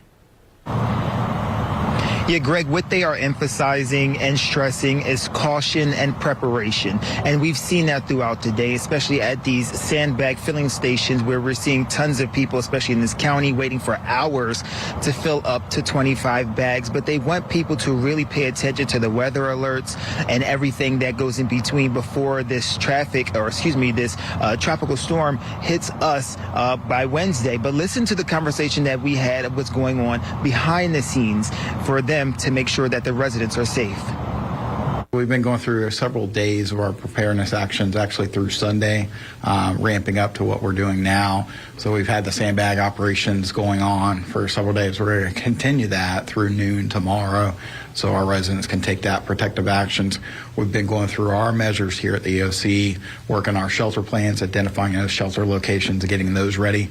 Sort of looking at timing scale, we were originally going to look at Tuesday opening, and we pushed that back or actually pushed it ahead a little bit to Wednesday morning. So we'll open up our shelters Wednesday morning. We will open up our special needs shelters tomorrow at 3 p.m. And that's just because of the logistics and some of that with our special needs client that goes on to that. And then just looking at other protective measures as we move forward to the storm, that messaging that we're putting out, but also the teams that we'll put in place immediately after landfall, our damage assessment teams, our pod support teams, and then close coordination with our utility providers that'll be with us in EOC starting tomorrow, that coordination as well, so that restoration plan and teamwork goes in.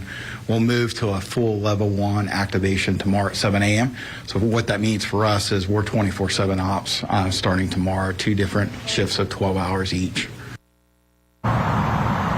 Now, as you just heard, that they have a lot going on behind the scenes, but they also emphasize that as of Wednesday, they want to make sure that everyone is off the streets and inside the home safe, making sure that anything that is loose on the outside that could blow over is inside or protected to make sure that it doesn't damage someone else's property or your property. And again, if you just from listening, they will have that sandbag station open till about 12 tomorrow for people who did not get a chance to go out there today before it did close. Greg, Martha. All right, Daryl, thank you very much. In terms of this rapid intensification, I think Tom Terry said it best. This is explosive intensification. This morning at 7 a.m., the winds were 120. By noon, the winds were already over 160. And again, CAT5 hurricane status. If there were such a thing, would there be a CAT6? I mean, could we talk about something like that, guys? Yeah, they kind of discussed it after we had Dorian. It would probably be 190 if we had a Cat, which we don't have a Cat 6, but this is going to be on the upper end of a Cat 5.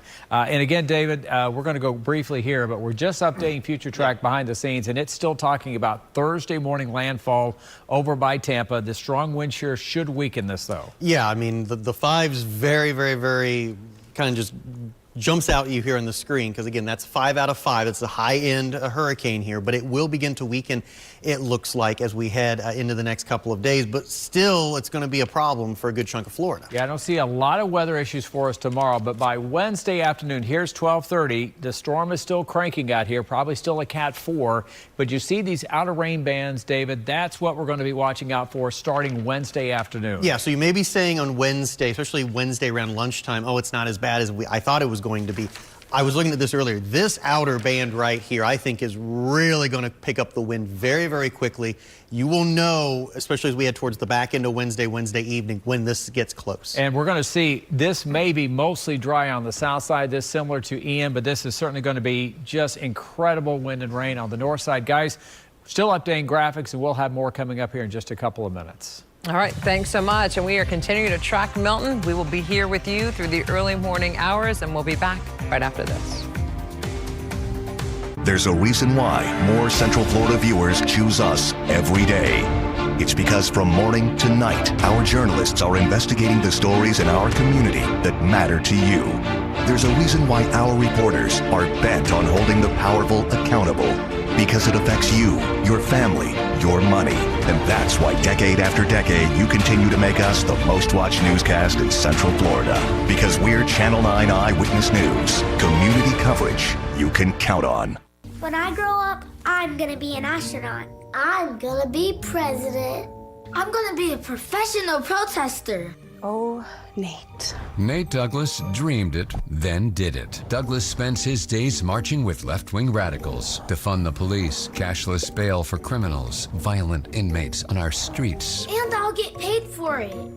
That's not a real job, Mr. Douglas. Professional protester Nate Douglas. Don't let his real job be to represent you. At McCoy, we have smarter checking. Watch your perks stack up with reward points and say goodbye to high loan rates with exclusive discounts. Plus, receive mobile phone insurance and real-time identity monitoring, so you're always one step ahead. Get smarter protection at a smarter value with smarter checking from McCoy. Another hurricane, more devastation, and Rick Scott is only making it worse. Scott took $3 million from insurance companies and let them raise rates and deny claims. He even voted against billions in disaster relief funds. I'm Debbie Mucarsel-Powell. Rick Scott sold us out, and now your property insurance bill is 4 times the national average.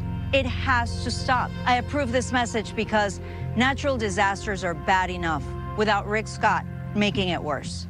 Healthcare should be a right, not a privilege. We understand the importance of providing care that reflects the uniqueness of a person. We are your wellness advocates and can provide a safe space where our staff make sure your well-being is a priority and your identity is recognized. Insurance rates are soaring, families are struggling, and both parties are to blame. I'm Erica Booth. As a teacher, I solve problems every day. Let's solve this one. We need to create an insurance fraud task force to target abuse, give homeowners more affordable options, and sideline the lobbyists. Tom Keene, he joined the lobbyists and voted against reform. The problem is clear. The solution is to. Erica Booth for Florida House. It is now 9 o'clock, and in these past 8 hours since Martha and I have been with you, I want to just a few quotes. Okay. Absolute certainty in terms of the impact. That was Buddy Dyer. The other one, historic once-in-a-lifetime storm for Floridians. And, quote, not a storm to take lightly. These are just a few of the quotes I wrote down in our last 8 hours. There's one more. You're never going to beat Mother Nature. That's the good one, too. That's from the mayor of Tampa. Good evening. I'm Greg Warmuth. And I'm Martha Segalski. We want to give you a new perspective of Hurricane Milton right here. This is a satellite image. Look at that. That's that powerful, tight eye of the storm. You see it there rapidly intensifying. Milton is now, again, this CAT5 hurricane expected to decrease to a Category 3 storm by the time it makes landfall in the Tampa Bay area. But still, regardless, a 3, 4, 5, that 3 is still going to pack a major punch, Tom. Oh, gosh, it sure will. And, David and I, we're trying to look at this from a kind of a scientific standpoint, but at the same time, it's just an incredible feat of nature, what we've been able to see from this. And David, you've been analyzing these storms, as have I, and they're flying through an incredible storm right now, hurricane hunters. I've been doing this 17 years. I can't remember a hurricane that intensified so quickly. And again, we don't want to panic anybody here, but this just isn't a typical run-of-the-mill hurricane. This is now Category 5, and it looks like, I was just looking at some research, this is the strongest hurricane we've had in the Atlantic Basin, it looks like, since Wilma back in 2005. Yeah, Wilma was 882 millibars, I believe. It explosively developed as well. That was in the Caribbean, and then it actually hit Southwest Florida back in November. But you can see the hurricane hunters doing their incredible mission. They're flying into an eye that's only about 4 miles across, give or take. So they're doing great work there. So you need to be ready to get hunkered down for this by late Wednesday afternoon, because the rain bands are going to be approaching. And a couple of tips here. I just kind of jotted some of these down. David and I were talking about this.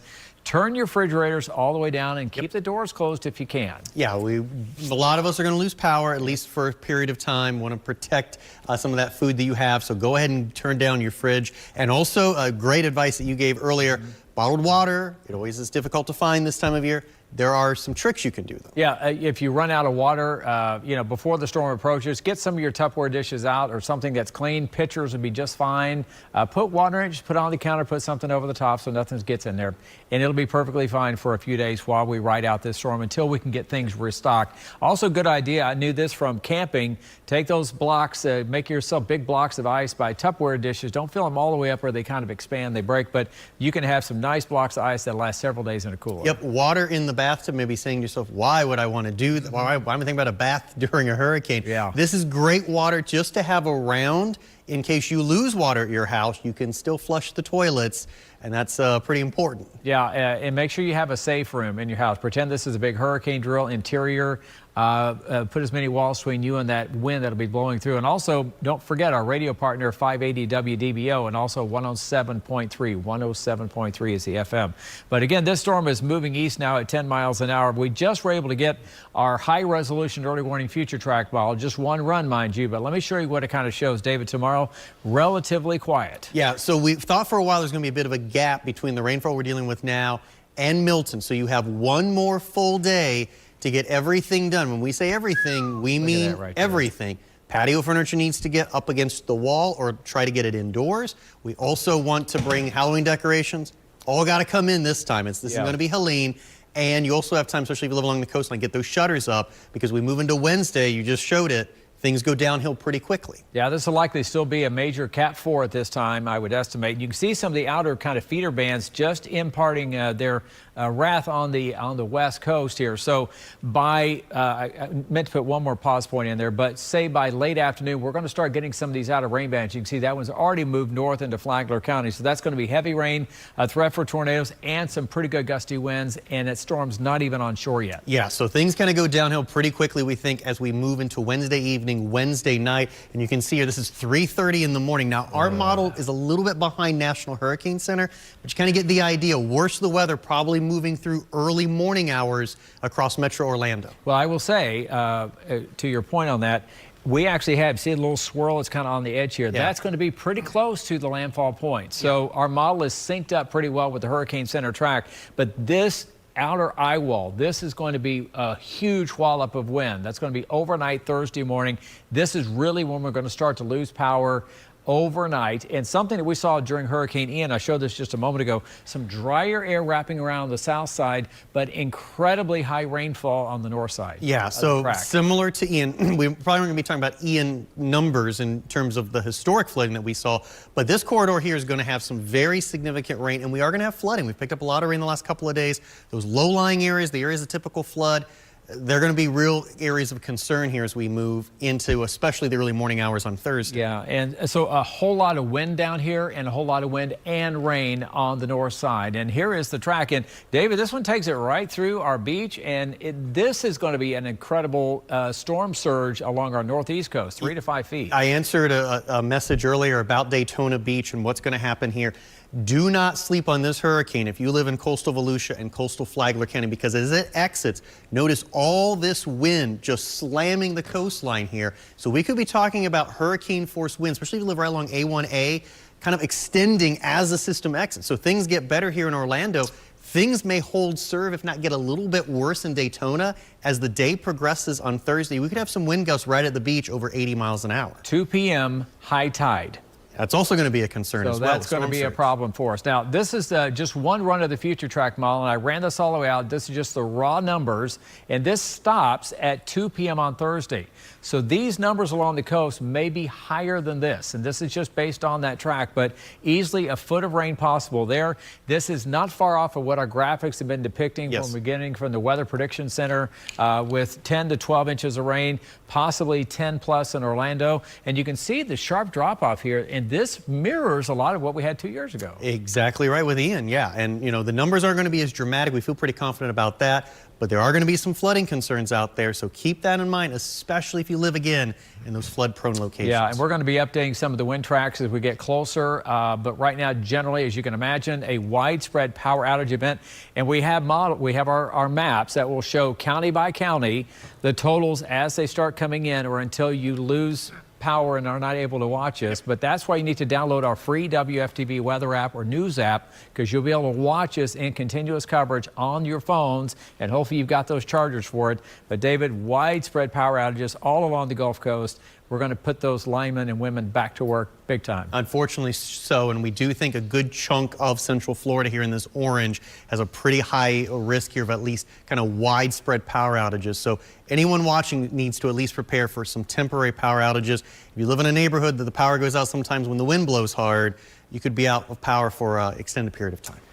All right, guys. All right. Wish we had better news. The good news is we still have time. Yeah, we do have time again. As the folks continue to recover from Helene, as many as 15 million people are under flood watches. 11 million are at risk for tropical tornadoes tomorrow and Wednesday. And as Hurricane Milton approaches Florida, look at these businesses along the Gulf Coast are preparing, not taking any chances at Johns Pass Village and Madeira Beach in Pinellas County. Locals are boarding up windows, lining the streets with sandbags, and moving furniture ahead of this massive hurricane. We've tried to talk about some of the pro tips that have been through hurricanes, and my biggest go-to is have as many auxiliary chargers available for your devices fully charged. And while you have power, even if you're scrolling through your phone, have it plugged into the wall, because we will remain on the air and we will remain in ability to communicate with you via your cell phone, even if the power is out in your house. So you might go on Amazon or wherever tonight and get some more of those little block chargers. And I saw the Amazon drivers today. That's so why I say they're still going. All right, Volusia County is putting several areas under emergency evacuation orders. Here's the county manager on what areas need to evacuate. Due to the conditions, as Clint just mentioned, we're issuing an evacuation order for areas east of the Intercoastal Waterway. Those in manufactured and mobile homes, those in low-lying areas, and other areas prone to flooding, and for those at campsites and RV recreational vehicle parks. This will go into effect Wednesday morning at 8 a.m. We're also coordinating with our cities to evacuate properties that are still deemed vulnerable from previous storm events. All right, the county manager also said Volusia will open up multiple emergency shelters starting at 9 a.m. on Wednesday. You can see the locations right there on your screen. We'll also have it on our website, WFTV.com. The shelter at the fairgrounds will be the only one that is pet friendly, which is important information if you have a furry friend. Volusia County also has some evacuation orders in place, most notably on the barrier islands there. In other words, on the other side of the Intercoastal Waterway, right before you get to the beach. People that live in that area in Volusia County are being asked to get out by Wednesday at 9 a.m. And that would be an advisory that I think that you should take to heart because we saw what happened during Ian and Nicole, and we're expecting similar outcome in this storm. Well, starting tonight, you can call 211 and they'll give you some help for free over your phone during Hurricane Milton. Yeah, Heart of Florida United Way partnering with the Hurricane Helpline to connect you to 2 important services. They can give you information on the shelters, the sandbags, food, and even offer emotional support. It is a free and confidential service available 24/7 all year long. Good stuff right there. And we will be seeing impacts along our coast, and county leaders are in full prep mode. Let's get more on that with Channel 9's Melanie Holt. She gives us an update on where things stand in Brevard County. Brevard County officials are really urging residents to prepare now. They're expecting some significant impacts from Hurricane Milton, and that includes several inches of rain, maybe up to 10 inches in some areas between this past Sunday and this coming Thursday. Rough surf, of course, and possible beach erosion. We saw some beach erosion during Hurricane Helene, but depending on how this particular hurricane comes along over Brevard County, we could see more significant impacts there too. I can tell you the county has several sandbag locations that will be open tomorrow.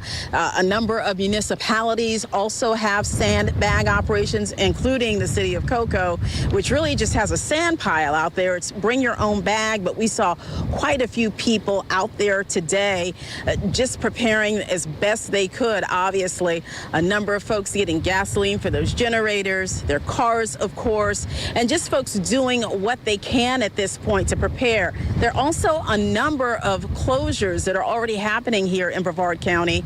Brevard Public Schools has an early day scheduled for Tuesday, early dismissal. The kids will be going home early so families can prepare for this storm, but there will be no school on Wednesday and Thursday. Operations are kind of being drawn back at Port Canaveral as well. They tell me that they had regular operations today. We saw cruise ships leaving earlier today. All those home ported ships are gone now. They normally return on Friday.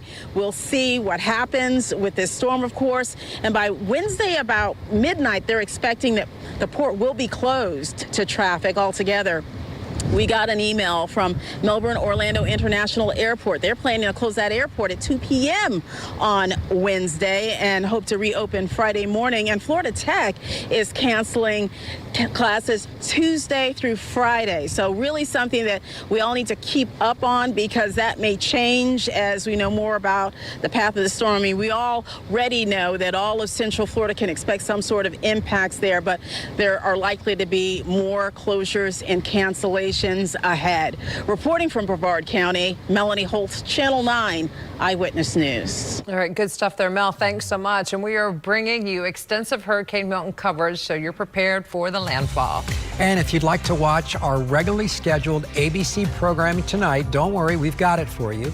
You can turn to our other station, WRDQ TV 27. WFTV will stay with Hurricane Milton coverage as we prepare for this major storm, but it is awful nice that we own another TV station in the market so we can provide you with that ABC coverage as well. Hi, I'm Megan Clementi, and you're watching The Daily 2. McCoy Federal Credit Union is making a profound difference for students in Central Florida. For many years, they've supported athletic programs at local high schools, engaged with students through their high school internship program, and helped build strong financial foundations. AC, how is McCoy making a difference in our community? We are making a difference because we are involved with the community. The community has needs, and wherever McCoy can step in and provide financial assistance, scholarships, we're there to help. Why is that so important to McCoy? Well, credit unions are centered around people helping people, and financial literacy is something that we were not taught, and as that becomes more important, it helps the students learn how to manage their money better. Awesome. AC, thank you for being back on The Daily 2, and thank you to McCoy for always supporting and giving back to our community.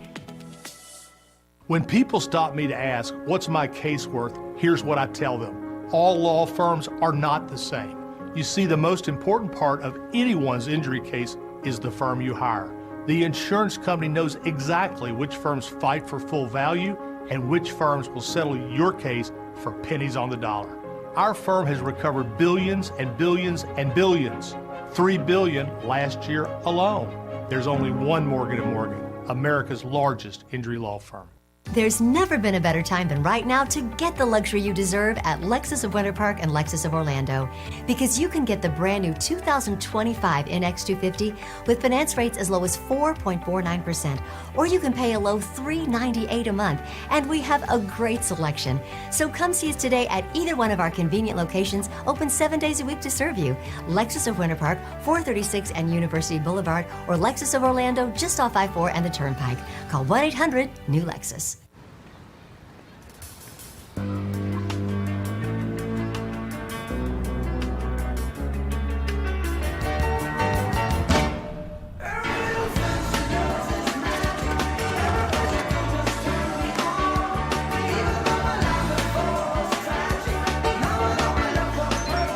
No matter what your dream is, Spectrum Business can connect you to it.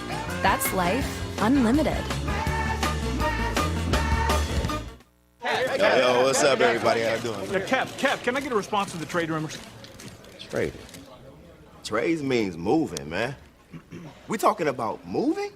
Moving means contractors, inspectors, strangers judging my carpet. What we talking about? Staging? We talking about a faux ficus. A faux ficus. Nobody's gonna bring a faux ficus into my house. You could use Open Door, sell your house directly to them. It's easy. I guess we're moving. Cap. What you gonna ask me about next, man? Practice? Continuing our coverage as we track Milton, again, it is still hundreds of miles off the coast of Florida. Its path could wobble or wiggle or absolutely go in an absolute better direction. It's still going to make a major impact. If it goes straight into Tampa, the destruction would be horrific. If it goes a little bit further south, obviously those folks would feel it.